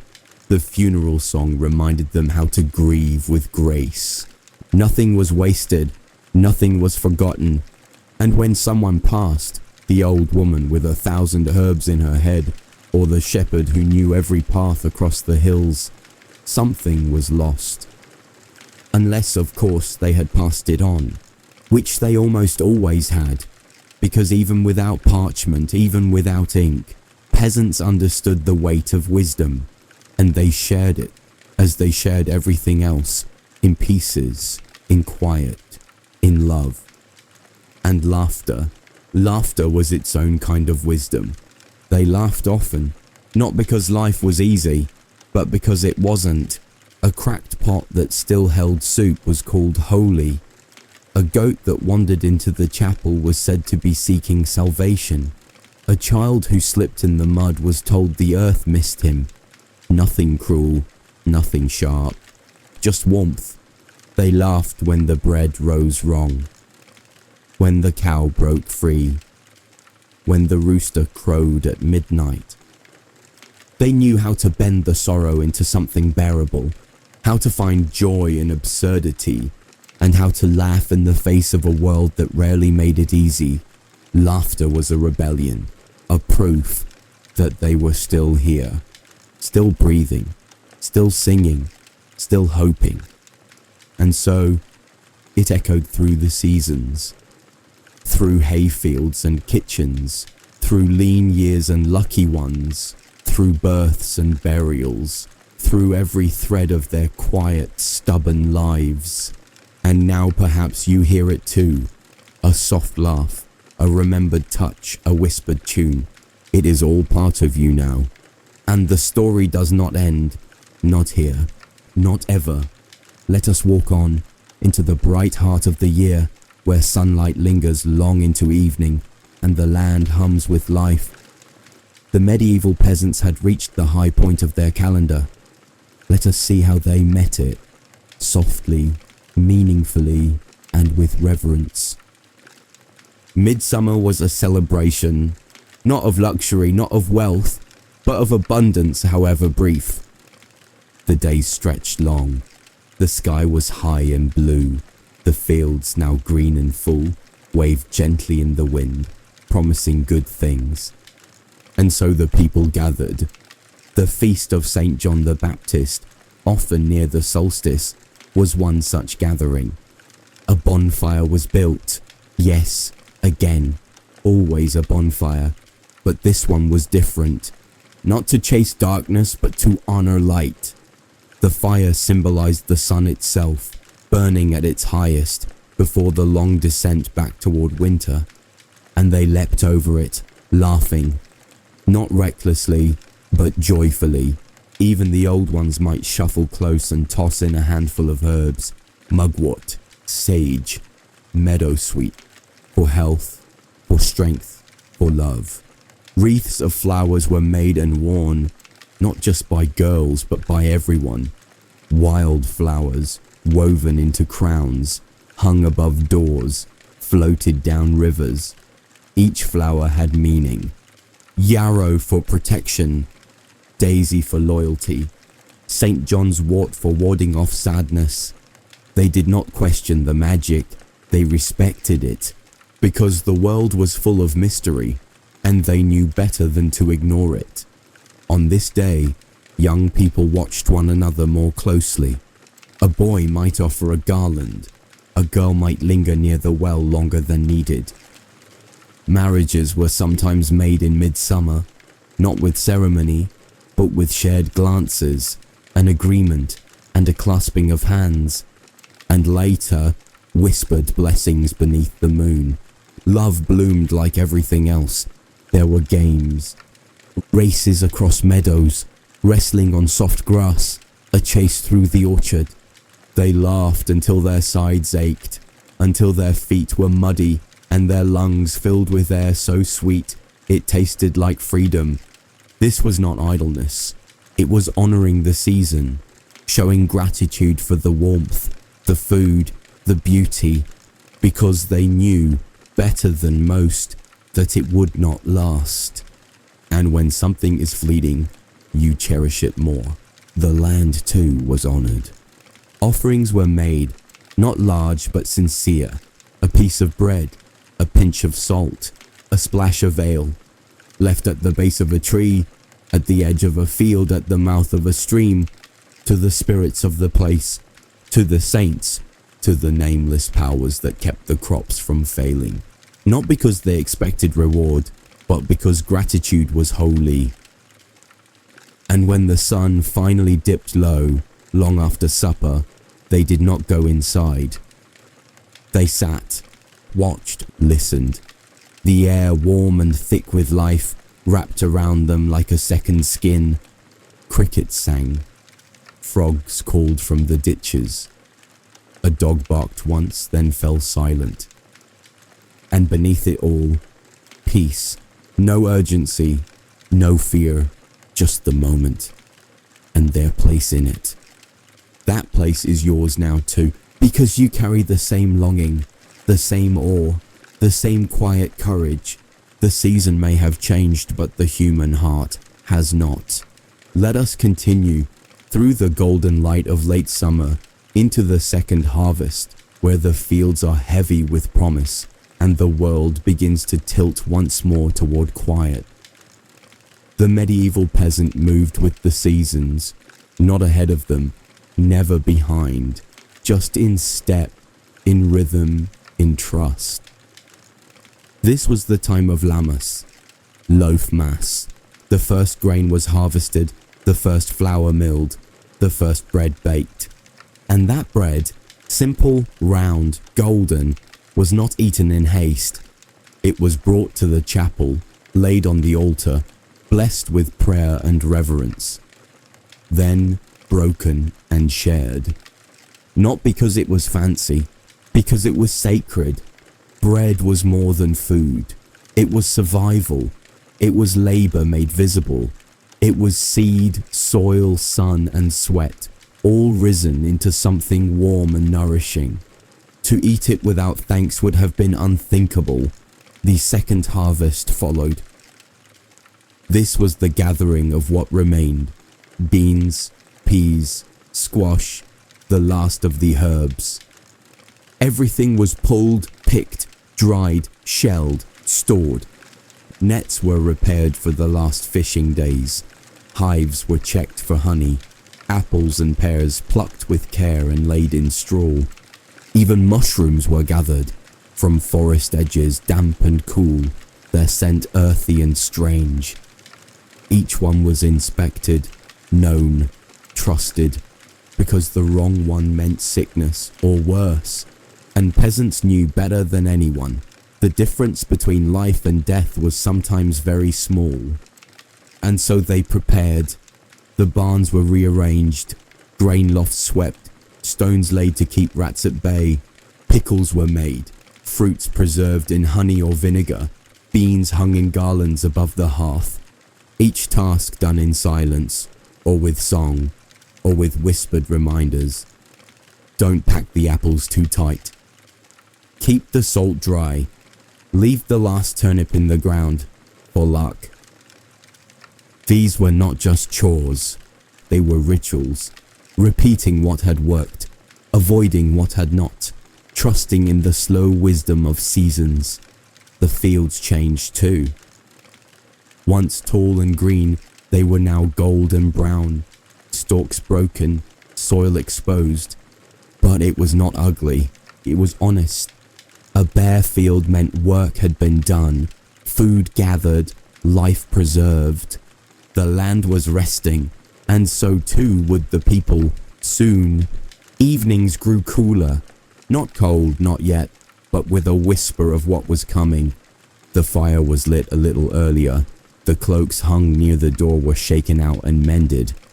Boots checked for cracks. And the air, it smelled different. Smoke, apples, faint rot, sweet and sour.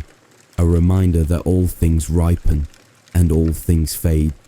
But that was no tragedy. It was simply the turning. The world breathing in before the long exhale. The villagers moved a little slower now, still busy, still watchful, but with a calm that came from completion. The hardest days were behind them, the coldest were ahead. But for now, there was enough food, enough time, enough hope. And that in their world was the very definition of peace. Let that peace find you now. Let it wrap around your shoulders like an old shawl, warmed by fire and years and care. The season turns, but the story continues.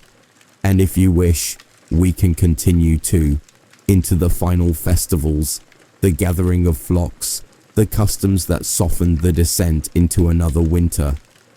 Then let us follow them further as autumn deepens and the world prepares for its long sleep. The light thins, the days shorten, and the medieval peasant meets it not with dread, but with devotion. Let us see how they closed the year, tenderly, wisely, together. As the last leaves fell, there came the final festivals. Michaelmas, the feast of Saint Michael. It marked the end of the farming year, the turning of the land from labor to rest. It was also the day when rents were paid, debts settled, contracts renewed. For peasants, this meant standing before the Lord's steward, often nervous, cap in hand, hoping the barley was enough, the eggs unbroken, the firewood dry. Payment was not always in coin. More often it was goods, a sack of oats, a cured ham, a measure of honey, the finest hen, tied at the feet, feathers fluffed in protest. And once the dues were met, then came the food. Roast goose if fortune had smiled, bread, ale, cheese, shared on rough-hewn tables in barns or courtyards, a meal not of indulgence, but completion. After Michaelmas, the rhythm changed. The sheep were brought closer to home, chickens kept in tighter pens, the last fruit dried, the final herbs bundled and hung. There was less movement, more mending, clothes patched again, carts repaired, tools rubbed with oil, shoes lined with straw. And all the while smoke curled from chimneys and the wind sharpened. They watched the skies again, more now than before. Clouds carried weight, the moon's face read like a book. A sudden flock of birds flying south could set a village buzzing with warnings. Because once the first frost arrived, everything changed. The ground hardened, water turned to ice in the bucket, the wind howled through every crack, and the only thing between them and suffering was preparation. Yet they were not afraid, not truly, because they had seen it before, and they would see it again. And because they had each other. Stories filled the evenings once more. The tales grew longer, the fire crackled louder, time softened. They told ghost stories now, of souls who wandered roads, of spirits that rode the wind. Not to frighten, but to explain, to make sense of the long nights, the dreams, the griefs unspoken, and the children listened wide-eyed, clinging to their mothers' sides, knowing they were safe. Because every good ghost story ends with a candle lit, a prayer said, a door closed. There were moments of quiet joy, a child's laughter at their reflection in the frozen stream, the surprise of a late apple, still sweet, the hush of snow falling in the night, the way breath curled like smoke, soft and slow. These were small things, but they mattered. In the old ways, they said it was the little joys that carried you through. And they were right. The final days of autumn passed without drama. There was no great farewell. Only gratitude. Only grace. And the knowledge that winter had arrived, not suddenly, not sharply, but like an old guest returned. Expected, accepted, and welcomed with humility. You too may feel that hush now, that gentle drawing in, that quiet reminder that nothing lasts, and that is not a sorrow, but a song. The season has turned, but you are still here, and if you'd like, we may continue. Into the heart of winter once again, into the deeper customs of hearth and soul, into the ways people endured not just the cold, but the questions that came with it. Then let us continue into the stillest part of the year, where the silence grows thick and the world draws closer to its firelight. For the medieval peasant, this was the true beginning of winter, not merely a date, but a mood, a turning inward. Let us go there with them now, without hurry, without fear. By midwinter life had contracted. The world, once wide with fields and sky, now centered on the hearth. Rooms once filled with sunlight now flickered with fire. Time slowed. A day was measured not by bells or shadows but by tasks. Mend 1 shirt, boil 2 turnips, bring in 3 logs, and after that rest they slept more. Not out of laziness but out of rhythm. With the sun gone longer, the body asked for sleep. Not just rest but a deep settling, and they allowed it. They rose later, slept again after dinner, let dreams stretch across the long dark hours, and they dreamed richly, because in silence the mind grows vivid. The hearth became a sanctuary.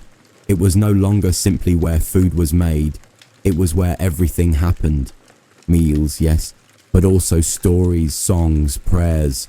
Children played at its edge, stacking kindling, arranging pebbles, drawing in ash. Elders sat closest, their faces lit orange, their hands always moving, peeling vegetables, spinning wool, feeding the fire. And around them, a kind of reverence, not spoken, not formal, just the understanding that these hands had fed many winters and would teach many more. The fire was treated with care. It was never let die completely. Even at night, someone would rise to stir the coals, add a log, whisper a word of thanks, not for heat, but for life, because in the fire they saw something ancient, something constant, a link between all seasons, all families, all fears and all faiths. The food grew simpler. No more fresh herbs, no more apples. The stores were watched carefully, rationed with thought. Pottage was thickened with stale bread, bones boiled twice, then once more. Anything that softened in water was used. Salt was precious, fat more so, and yet there was satisfaction, because each meal eaten meant they had enough, and in that, pride. They wore more layers now, wool on linen, cloaks on tunics, shawls over shawls. Children were wrapped until they waddled. Babies wore mittens tied with string. Even the dog, if lucky, found an old rag for warmth. And yet, it was never enough. The cold found its way in, so they pressed close. Family piled into bed together, limbs tangled, breath shared. Not out of affection, though it was there, but out of need. And no one minded, because closeness was life. The snow came, not always dramatic. Sometimes just a gentle dusting, like flour from the sky. Sometimes heavy, softening every sound, muffling even the church bell. It changed the way they moved. Steps grew cautious, journeys fewer. The outside world faded, and the inside world bloomed. This was not sadness, this was stillness, a time for memory, for gratitude, for just being. The medieval peasant did not fight winter. They joined it, moved as it moved, endured as it asked. And in that surrender, they found a strength few today remember. You may feel that stillness now, like snow in the mind, like a fire in the chest, like silence that loves you. Let it settle, let it warm. We may continue still if you wish, into how they found meaning in the stars, in silence, in each other. Then let us carry on, deeper into the hush, where meaning is not shouted, but felt. Where the medieval peasant, surrounded by snow and silence, turned not only to warmth, but to wonder. Let us walk now through the ways they found purpose in the unseen. At night, they looked up, not often, but sometimes. When the sky was clear and the smoke had settled, the stars appeared like frost scattered across velvet. And they watched them, not as scientists but as listeners, Because the stars did not speak, not aloud, but they told stories of hunters and saints, of warnings and blessings, of time. The peasant did not chart constellations on parchment, they remembered them. A shepherd would know when the wain tipped, it was time to bring the flock closer. A midwife looking skyward might note the moon's fullness and say, "There will be births tonight." The stars were not for curiosity, they were for guidance. A quiet map for those who walked the land without compass, but with knowing. And in the silence of winter nights they pondered, not in long, philosophical debates, but in breath, in pause, in prayer.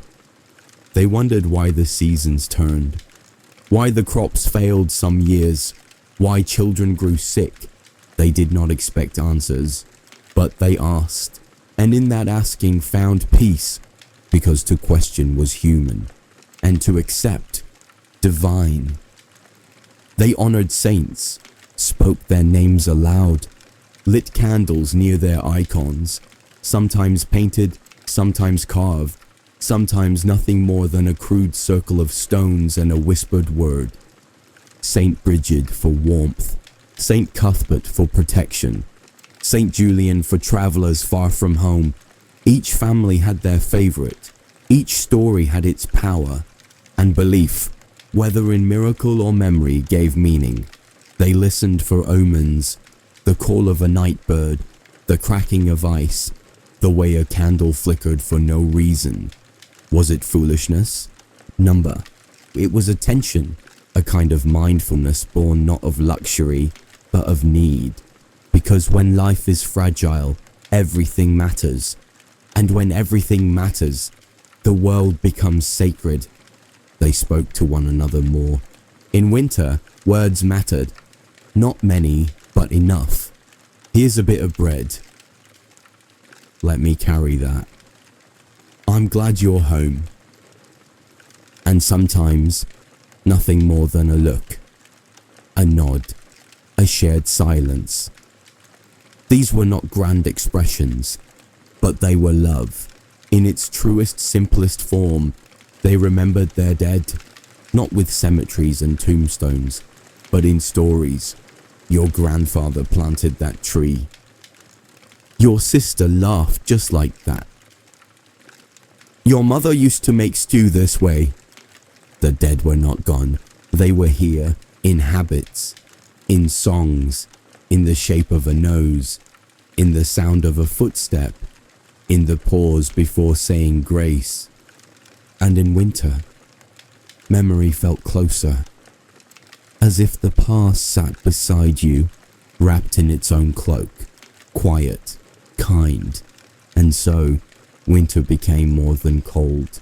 It became a teacher of patience, of reverence, of attention, of love. It stripped away the excess and left only what mattered, and what mattered endured. You may feel that now, a sense of stillness that is not empty, but full of meaning, full of memory, full of something ancient and kind that lives in the quiet. If you'd like, we may continue into how they greeted the returning light, how children were taught to see the world, and how, even in the bleakest hour, they believed in beauty. Then we continue through the softest hours of the year, where even the quiet seems to breathe. The peasants knew this season not as an end, but as a threshold. For just when the world seemed stillest, the light returned. The first sign came not from the sun, but from the birds. A robin on the windowsill, a crow that stayed through winter, now calling louder, a pair of sparrows chasing each other near the thatch. The peasants noticed, they always noticed, the sound of thawing water in a distant stream, the weight of snow lessening on the roof, a faint green fuzz at the base of the trees. Not spring, not yet, but a promise, and they believed it. In February they observed Candlemas. the halfway mark between winter and spring. They gathered in the chapel, candles in hand, each flame lit from a central fire, soft, golden, hopeful. The priest blessed them. The people bowed their heads. And in those candles they saw the year beginning again. Light in darkness, warmth in stillness, hope, always, just ahead. They brought their candles home, used them sparingly, one for sickness, one for childbirth, one for the first planting. They were not just wax and wick, they were prayers in solid form. Children too were part of this turning. They did not have toys as we know them, but they had eyes. They watched the adults, how they knelt to stir ashes, how they stacked kindling, how they hushed the chickens before snow. They learned not from lessons, but from living. They learned when to speak, when to wait, when to ask for more, when to offer instead. And always they learned wonder, at icicles like glass daggers, at steam rising from their breath, at the way frozen puddles shattered underfoot. They found beauty in broken things, because no one told them not to. Mothers passed on songs, not just to soothe, but to teach. Verses about which herbs to gather, which birds foretold snow, which phase of the moon was best for planting beans. These lullabies were lullabies, but also guides, the kind you hum without knowing why, until one day you need them and find them waiting inside you. Fathers passed on strength, but not through force, through presence. They stood in the doorframe, arms crossed, watching the weather. They walked to the neighbors in the dark just to share firewood. They knelt to sharpen tools no longer used, just to prepare, and in doing so, taught without speaking. Be steady, be useful, be kind. And so even the bleakest part of winter was full of stories, full of learning, full of warmth that came not from fire but from each other.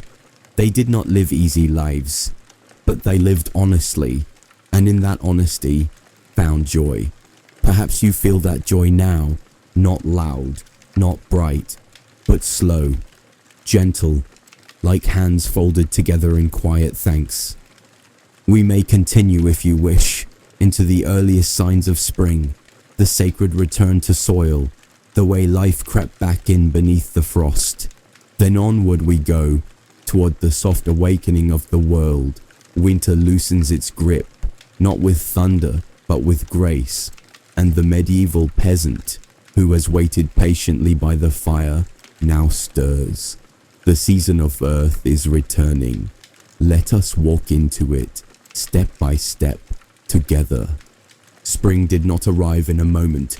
It arrived in layers. First the thaw. Water, long locked in ice, began to move again. Slowly, silently, a trickle from the roof, a drip from a branch, a stream whispering beneath the snow. Then the smell, the sharp, clean scent of mud, of things wet and waking, of roots remembering how to reach. Then sound, a single bird at dawn, a goat bleating with energy it hadn't shown in weeks, the creak of wood drying in sun. And then green, barely there at first, just a film on a hillside, a smudge near the hedge, a blade in the cracks of the stone path. But the peasants saw it, and they knew. They returned to the fields, not to sow, not yet, but to see.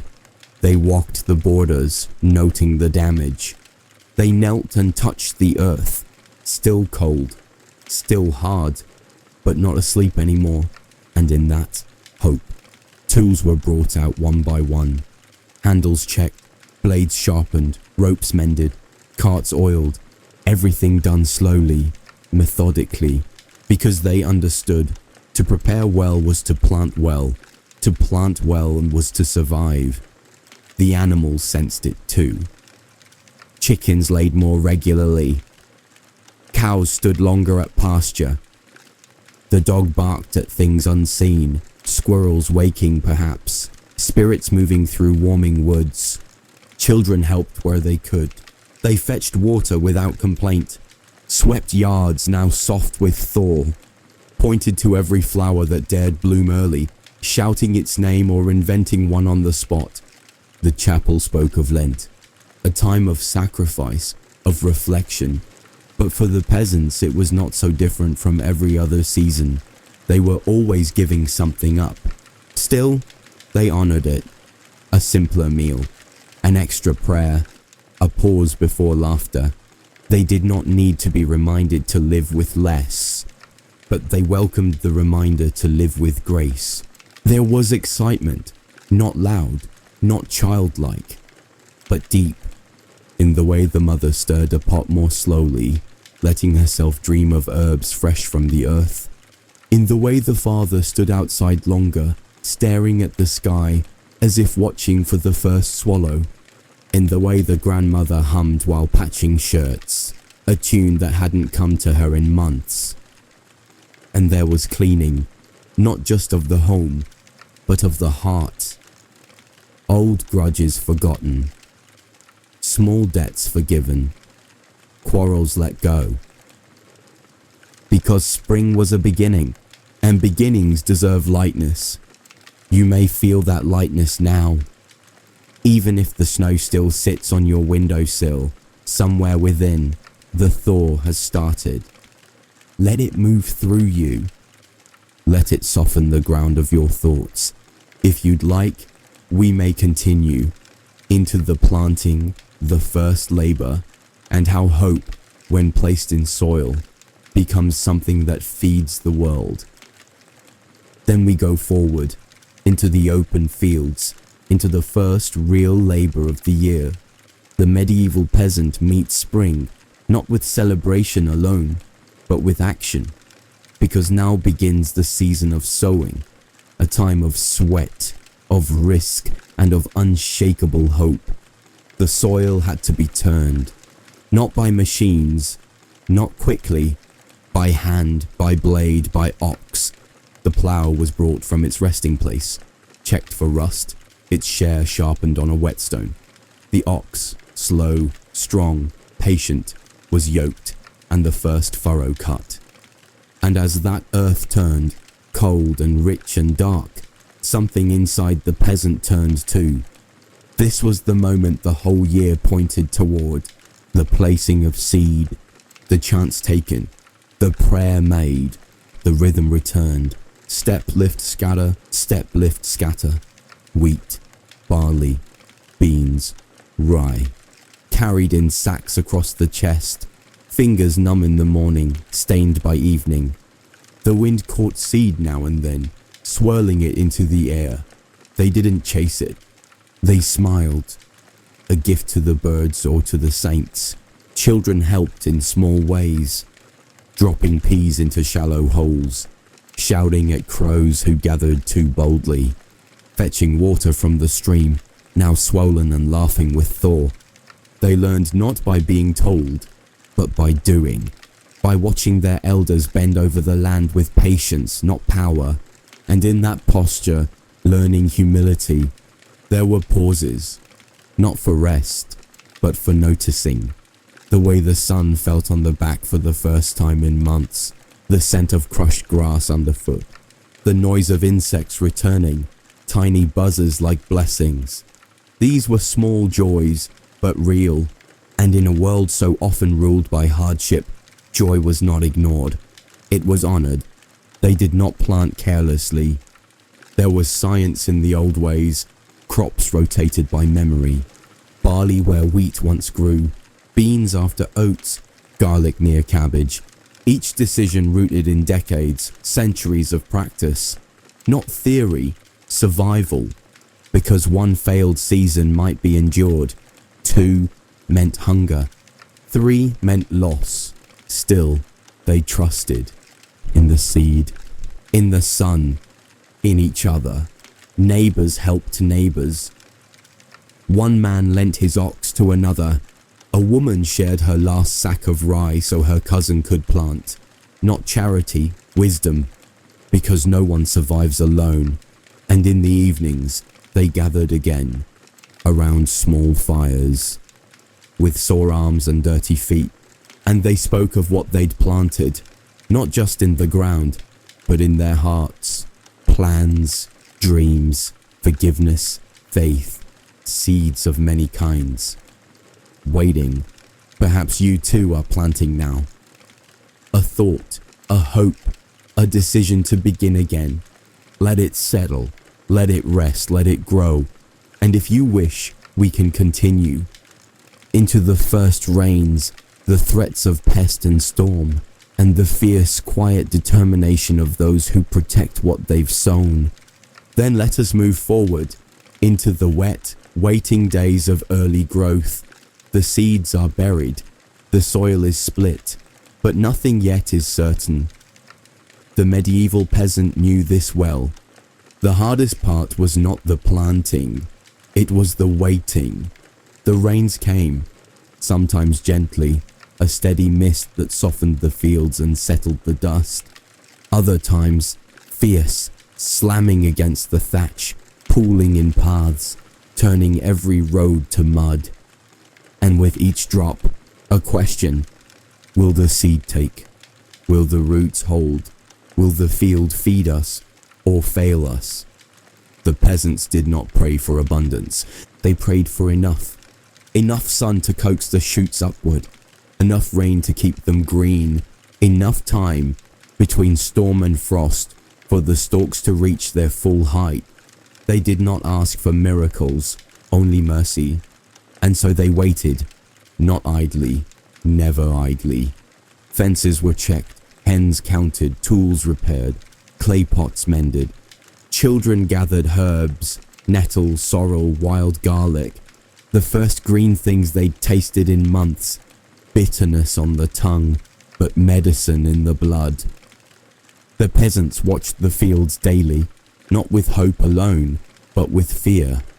They looked for signs, a yellowing leaf, a patch that sprouted too thin. They listened to wind, felt the air in their bones. Storms could come quickly. A hailburst could strip a field bare in minutes. A late frost could kill what had barely begun. And so they did what humans do in the face of uncertainty. They endured. And in the enduring they found rhythm. Washing clothes by the stream, now full and fast. Scouring pots. Scrubbing the floor with bunches of dried rushes. Preparing births. For spring brought new life not just in fields but in cradles. The midwife's hands were busy again. So were the weavers and the coopers and the brewers. Because life was returning, not all at once, but in layers. And when the sun returned, stronger now, kinder, they smiled. Not with celebration, but with recognition. As if an old friend had stepped through the door. They stood in their fields, now dotted with the first green. Not a harvest, not yet, but a beginning. And beginnings were sacred. They told the children to whisper to the crops. A superstition, perhaps, but also a lesson. Speak kindly to what you hope will grow. Speak kindly to what you do not yet understand. Speak kindly even when afraid, because fear does not mean failure. It means you care. And they cared deeply, because this earth was not just earth, and it was parent, provider, partner. They did not own it, they belonged to it, and in that belonging found their place. Perhaps you too are in a season of waiting, of watching small signs, of hoping something unseen is taking root. Let that be enough for now, and if you'd like, we may continue into the full bloom of summer, into the trials and triumphs of tending, and the quiet, stubborn strength that carries a people and a world through. Then let us press on, into the swelling green of early summer, when life asserts itself in leaf and root, and the medieval peasant becomes guardian to what was once only a hope. Now begins the tending, the slow, steady labor that turns promise into sustenance. The fields were alive, no longer bare, no longer guessing. Now they grew. Stalks stood taller, leaves spread wide, Vines curled around poles and fence posts, reaching for sun.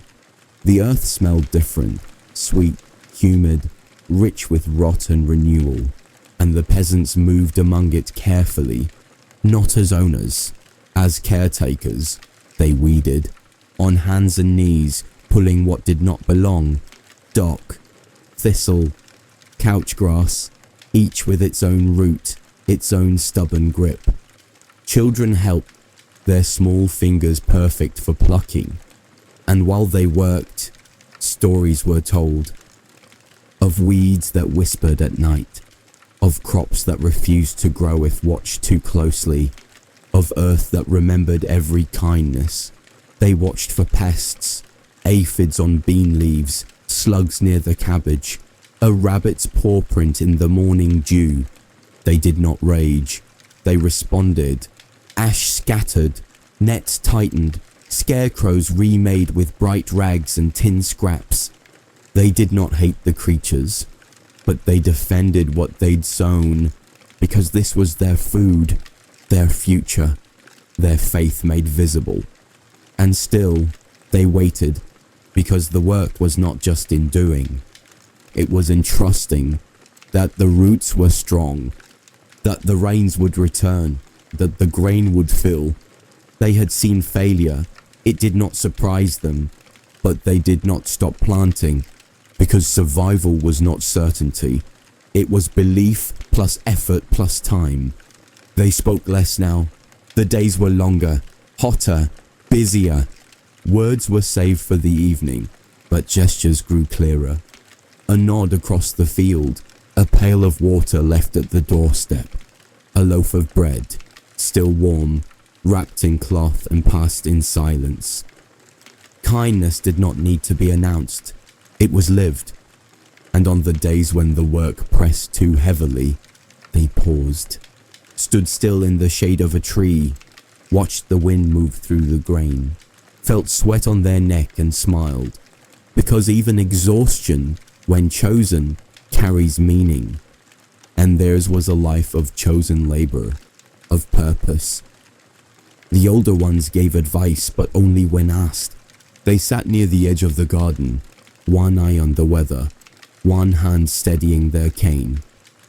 They didn't speak much of their own youth, but they told the children this: you'll lose a season now and then. Don't curse the rain or the dry. Some seeds sleep longer than others. Keep going. The world was not kind, but it was not cruel either. It was honest. It gave what it could, took what it must, and the peasants met it the same way, honestly, daily, together.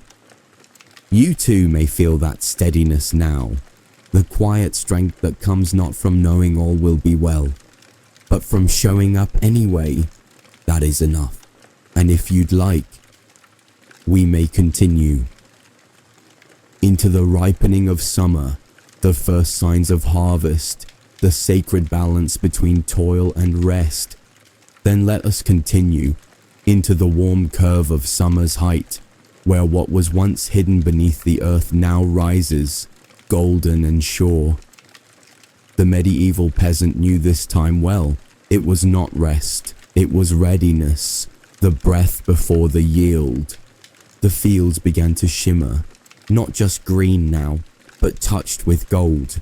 Wheat heads bowed heavy, barley nodded in the wind, peas swelled in their pods. The plants no longer reached upward, they settled, as if content, as if ready, and the people watched. There was pride, quiet, unspoken, but deep. The same hands that buried those seeds now stood beneath them. The same backs that bent in frost now stretched toward sunlight. They did not boast, but they noticed, and in noticing, gave thanks. They began to test, a grain rubbed between fingers, a bean snapped clean. They chewed, listened, not with their ears but with their instincts, and they began to say, soon. There was still work. Always, fences reinforced, for for animals would be drawn to ripening. Tools laid out, counted, mended, carts examined, oiled, sickles sharpened one by one. The sound of stone on metal sang through the village in the evenings, like a lullaby made of preparation. Meals were still humble, but richer now. More greens, eggs again, butter soft and yellow, churned from cows who no longer suffered from cold. And time, there was time sometimes to linger, to sit outside, to watch the sun set long and slow, to speak of dreams not in desperation but curiosity. And they began to plan, not grandly, but practically, where to store the grain, how to divide the labor, which field to start with, who needed help. It was not command, it was coordination, because a harvest was not one person's task. It was a village's song. Children were kept closer now, not because of danger, but because their hands would soon be needed, and they knew it. They stood taller, watched more carefully, listened with intent, because in a few short weeks they too would walk the rows, their arms full, their feet tired. And they were proud to be included. The animals grew restless, sensing something. The ox chewed slower, the chickens clucked louder, the dog, once lazy, stood guard more often. Nature knew a shift had come, and everyone, beast and body alike, responded, and still the people waited, not because they were unsure, because they were wise. To harvest too early meant loss. To harvest too late meant rot. The trick was to feel the moment and act without fear. You may feel that moment within yourself now, that sense that something is close, that your own harvest of effort, of patience, of unseen labor may soon rise. Let that knowing rest gently with you. Let us walk into it, the harvest, the moment all labor led toward. The medieval peasant did not greet it with cheers, but with steady hands and grounded hearts. This was not the end of their work. It was the fulfillment of their faith. The morning of harvest began early, before the sun had lifted her full face over the trees. The fields, quiet in the half-light, held a stillness that felt sacred. Boots were pulled on, bread broken in silence, tools gathered without need for speech. There was no need to say, "Today is the day." Everyone knew. The first cut was careful, a sickle held low, edge sharp, wheat sliced clean, stalks cradled in arms. No one ran, no one rushed. Speed would come later, but the first cut, like the first word in a prayer, deserved respect. Then came the rhythm. Cut, gather, bind, stack, cut, gather, bind, stack. Voices lifted as the sun rose higher, not in song, not yet, but in calls. Bundle here, stack there, watch your foot, pass the twine. It was not chaos, it was choreography, a dance of need and memory and muscle. The air grew hot, sweat dripped into eyes, hands blistered, backs ached, but no one stopped. Not yet, because the grain was ready, and readiness waits for no one. Midday brought pause. Water, warm in the jug, was passed from hand to hand. Bread, cheese, a boiled egg if lucky. They sat in the shade of a cart. No complaints, just breathe. And then, back to work. Children carried bundles, not too heavy, but enough to teach weight. They stumbled, laughed, tried again. They were not scolded, they were watched. Because every grown hand in the field had once been small, and every calloused palm had once gripped its first sickle in fear and joy. The piles grew, golden, towering. Sweat ran in rivers down spines, but eyes shone, because this labor was proof that the waiting had not been in vain, that the seed had answered, that the sun and rain and wind had kept their bargain. As dusk fell, they stood back, looked at the rows of sheaves, and someone finally said, "Good." That was enough. No speeches, no applause, just that one word, and in it, everything. The work continued for days. Harvest was not a moment, it was a season. Wheat first, then barley, then beans, then the slow, steady uprooting of roots, turnips, onions, leeks. The barns began to fill, and with them, the hearts. Not with pride, but with peace, because they had done it together. Evenings were quiet again, feet sore, fingers stained, faces sun-darkened, but smiles came easier, and sleep was deeper, and the food, even if unchanged, tasted better, because it was earned. And perhaps you too feel that sense now, of labor that matters, of time that teaches, of patience answered. Let it rest with you. Let it remind you, not all work is seen, but all work shapes. And if you'd like, we may continue into the celebration that followed, the feast, the rest, the sacred stillness after toil.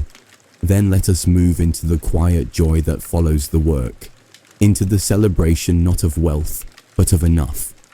The medieval peasant did not take abundance for granted. When the harvest was in and the barns were full, they gathered, not for spectacle, but for thanksgiving. The festival came when the last bundle was tied, not before, not during, only after, only when the last sheaf stood in its place, the last root had been dug, the last grain swept into sacks. Then, and only then, they rested. The feast was simple, and that was its beauty. Flatbreads baked fresh that morning, still warm in the center. Vegetables, roasted over flame and seasoned with the first herbs of the cooling season. Cheese, hard and sharp, cut into careful slivers. And ale, always ale, poured into wooden mugs passed hand to hand. No one asked whose food it was. It belonged to everyone now, because the harvest was not one person's victory, it was the village's survival. They gathered outside near the fields that had fed them. Tables were built from barrels and planks, benches drawn together, and people sat, not in silence, but not in noise either. Just a hum, a contented murmur that rose like mist from the soil. The oldest among them were served first, a nod of respect. The youngest too were fed early, a promise to the future. And in between, all the generations that had made the harvest possible, side by side, forks shared, stories swapped, smiles offered like coin. There was music, not planned, but inevitable. A pipe pulled from a pocket, a drum beat on the belly of a bucket. A voice that began a tune, joined slowly by others until the whole group swayed in rhythm. No rehearsals, no audience, just joy. Dancing too, some graceful and some awkward, but all welcome. Even the elders tapped their feet. Even the shy smiled, because the body remembers celebration, even when the mind forgets. And joy, when shared, becomes gentle. Children played long past sundown, running between tables, hiding beneath cloaks, sneaking bits of bread, offered with a wink. Their laughter filled the air like bells, and no one hushed them, because laughter is holy after hardship.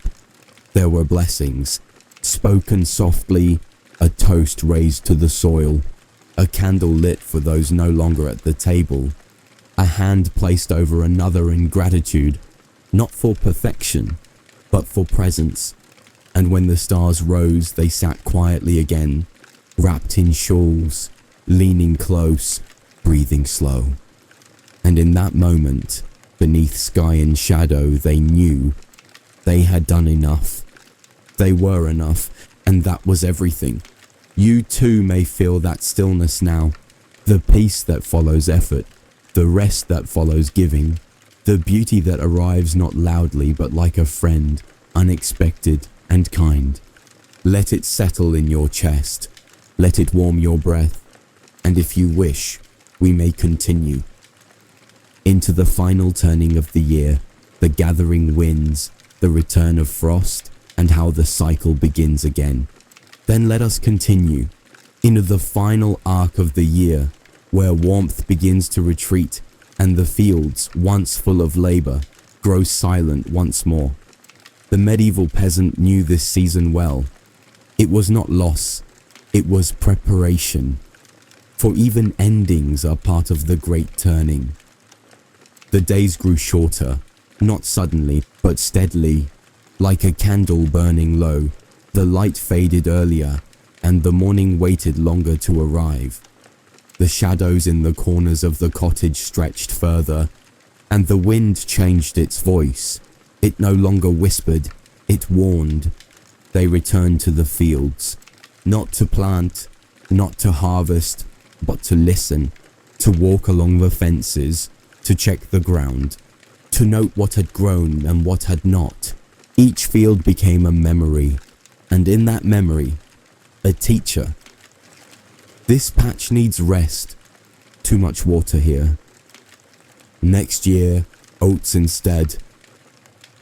No bitterness, only observation, because the land did not fail them. It spoke, and they listened. Tools were stored away, oiled, wrapped in cloth, laid on hooks or shelves with care. The same tools their parents had used, the same ones their children might hold. They did not look impressive, but they had built a life, and they were treated with reverence. The animals were brought in, chickens nestled closer together, the pig grunted more, its bed piled higher with straw. The ox was given extra feed, not as luxury, but as gratitude, for the muscle that had dragged the plough, for the warmth it would share in the barn come frost. The final vegetables were lifted from the earth, cabbage cut and carried in armfuls, leeks brushed clean and hung from beams, carrots stored deep in sand to stay crisp. They wasted nothing, even the bitter, even the bruised, because waste was not an option, and everything had its use. The cottage filled with scent, of drying herbs, of smoke in the walls, of onions braided in ropes and hung like garlands of gold. Each corner now served a purpose: a barrel of salt, a basket of grain, a string of dried mushrooms. It was not clutter, it was comfort, because every item meant one thing: we are ready. And in this preparation there was no panic, only pacing, only process. They had done it before and they would do it again. Winter would come and they would meet it, not with resistance, but with ritual. They spoke more softly, moved more slowly, not from fear, but from focus. The great wheel was turning once again, and they moved with it, like branches bending under snow, like the moon disappearing and returning, like breath, in, outside, begin, again. You may feel that turning in your own soul, a cycle you did not invent, but are part of. Let it move through you. Let it remind you, rest is not weakness. Preparation is not retreat. Both are strength, and both are sacred. We may continue into the full return of winter, the rebirth of memory, the stories they told to pass the time and preserve their truth.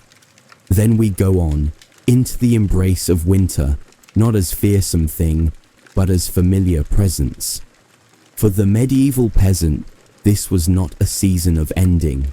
It was a season of remembering, a time for firelight, for stillness, for passing down all that had endured.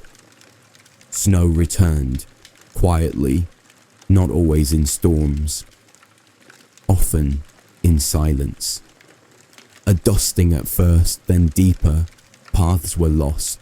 Roofs grew heavy. The landscape softened, became simple. Black trees, white ground, grey sky. And the people moved inward. Not in sorrow, but in safety. The fire was never left untended. It became the heart of the home. Again, the centre not only of heat, but of life. All things arranged around it. The pot hung above it. The cradle set near it. The stories told beside it. They watched the flames, not for entertainment, but for company. Because a flame like a soul danced best when fed with care. They told stories. Every night, some funny, some frightening, some so old no one knew who first told them, but all with purpose. A boy learned how to recognize a frost that meant sickness. A girl heard how her great-grandmother had carried soup to a blind man in the snow.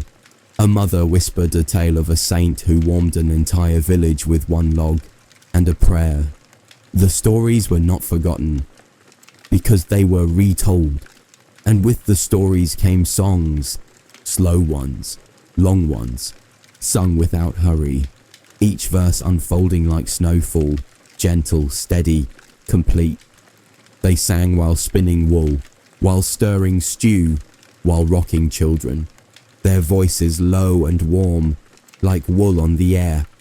There were no new clothes, only mended ones, no fresh luxuries, only saved indulgences, a plum dried last August, a thimble of honey, a twist of spiced bread from Candlemas. Each small thing was opened with care, not just enjoyed, revered, because it had lasted, and so had they. And in the evenings, there was prayer. Not always formal, not always in Latin. Sometimes just a breath, a name spoken into silence, a hand placed on a shoulder, a look exchanged between people who had survived another day. This was prayer too. Outside the world slumbered, but inside it glowed with warmth, with memory, with each other. No one had much, but they had enough, and when enough is shared, it becomes abundance.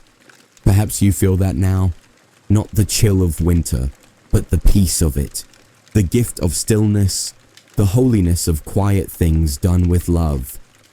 You are here, still, warm, whole, and the story may continue if you wish. We can walk the rest of the winter, through Epiphany, through Thaw, through the turning again to spring. Then let us stay in this winter light a while longer, dim but steady, as we follow the medieval peasant through the final stretch of the cold. The deepest part of the year has passed. What remains now is waiting and watching for signs, for stirrings, for the wheel to turn once more. Epiphany came in early January, 12 nights after Christmas. It marked the arrival of the wise men, but also something more local, more intimate.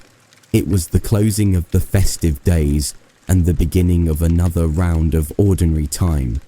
But it was not somber, it was gentle. A candle was lit, a prayer said. Chalk was used to mark the doors. 20 plus C plus M plus B plus year. Casper, Melchior, Balthazar, or Christus mansionem benedicat. Christ bless this house, either way, a blessing for all who would pass through the door. After Epiphany, the days crept longer, by minutes only, but they noticed how the frost melted just a little sooner on the eaves, how the hens began to lay again, sporadically, how the trees, though bare, seemed awake now, not just standing but waiting, and they waited with them. The winter tasks continued, wool spun into thread, thread woven into cloth, straw braided into baskets, nets mended, children's shoes patched again and again. The snow outside might be deep, but inside hands were never idle, and neither were hearts. Neighbours visited more often now. The deepest cold had passed. The roads, while muddy, were manageable. And so they came, carrying jars, letters, news, a cousin bringing salt pork from a shared pig, a grandmother checking on a newborn, a friend stopping in just to see the fire. And in these visits, warmth, not from flame, but from presence, because in the heart of winter, even 5 shared minutes could feel like a feast. The saints' days continued, quiet reminders of a larger rhythm. Saint Agnes, Saint Sebastian, Saint Paul, each day tied to a story, each story tied to a virtue, and each virtue tied to a life lived well, even in hardship. They listened, not to fear saints, but to learn from them, to walk as they walked, to find grace in the ordinary, and always the fire, sometimes low, sometimes roaring, sometimes barely glowing in the dark, but never gone. They tended it like breath itself, adding logs with care, stirring coals with reverence, not because it was sacred, but because it was necessary. And necessity, when loved, becomes holy. They began to speak of spring again, not in hope, in certainty, because they had seen enough winters to know spring does not ask permission. It arrives when it is ready, and when it does, the people rise. Perhaps you feel that rising now. A quiet stirring, a lengthening of your own light. Let it come. You need not rush it. Just notice. That is enough. Let us walk forward into the thaw, into the gentle undoing of winter's hush. The medieval peasant did not expect spring to arrive loudly. They listened for it, looked for it, and when they saw it, they nodded, not in surprise, but in welcome. The thaw began at the edges, not in the middle of the fields, but where walls met ground, where footsteps pressed deeper, where the sun hit longest. Drips fell from thatched eaves, icicles cracked and fell. The well water no longer needed breaking, and under the snow, mud. The peasants rejoiced in mud. It meant the ground had loosened its grip, that roots could breathe again. That water, though messy, was moving. Boots sank, carts slipped. Children laughed and shouted through the slop, and no one stopped them, because joy was rare, and mud meant life. Inside, the stores were checked once more. Salt low, grain thinning, roots sprouting. The end of winter was always tight, but manageable, because they had planned. Each family knew the last weeks were hardest, but also the most beautiful, because every small return felt miraculous. The hens laid daily now, their cackles proud and loud in the warming yard. Eggs gathered in baskets, counted, admired, not hoarded, shared. A neighbour sick, bring eggs. A baby born, bring eggs. A first feast day of the season, bring eggs and smile. They were more than food, they were hope made real.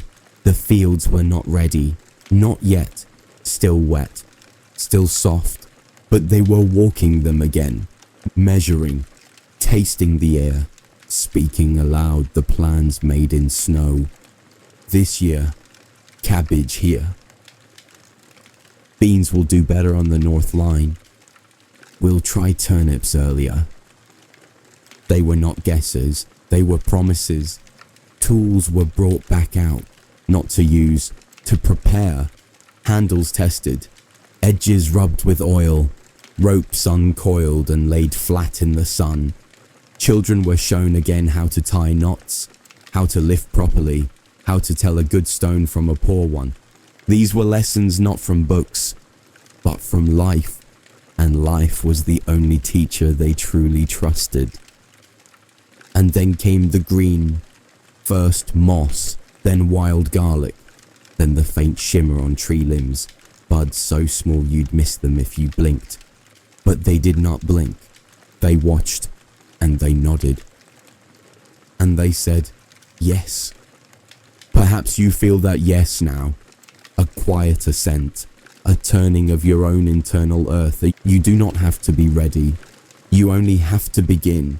And if you'd like, we may continue into the planting again, the cycle renewed, the same yet never the same. Then let us return to the beginning, not as a loop, but as a spiral. The medieval peasant stepped into each spring not in repetition, but in growth. The land would be sown again, but they were not the same. They had survived another winter, and survival in their world was sacred. The ground was ready, not dry, but firm, no longer a sponge, no longer frozen, now welcoming. They moved into it slowly, not in haste but with rhythm. Plough first, then harrow, then seed. Each motion done not with mind alone but with body memory, because this work had been done for generations, and the land remembered, as did the hands. The first seeds cast were always chosen carefully, some held in the family for decades. Barley, wheat, beans, flax. Each seed a story, each grain a legacy, each act of planting a kind of quiet vow. I believe we will see this grow.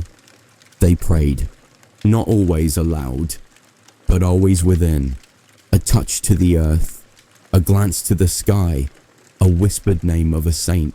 They did not pray for ease, they prayed for balance. And balance they often received.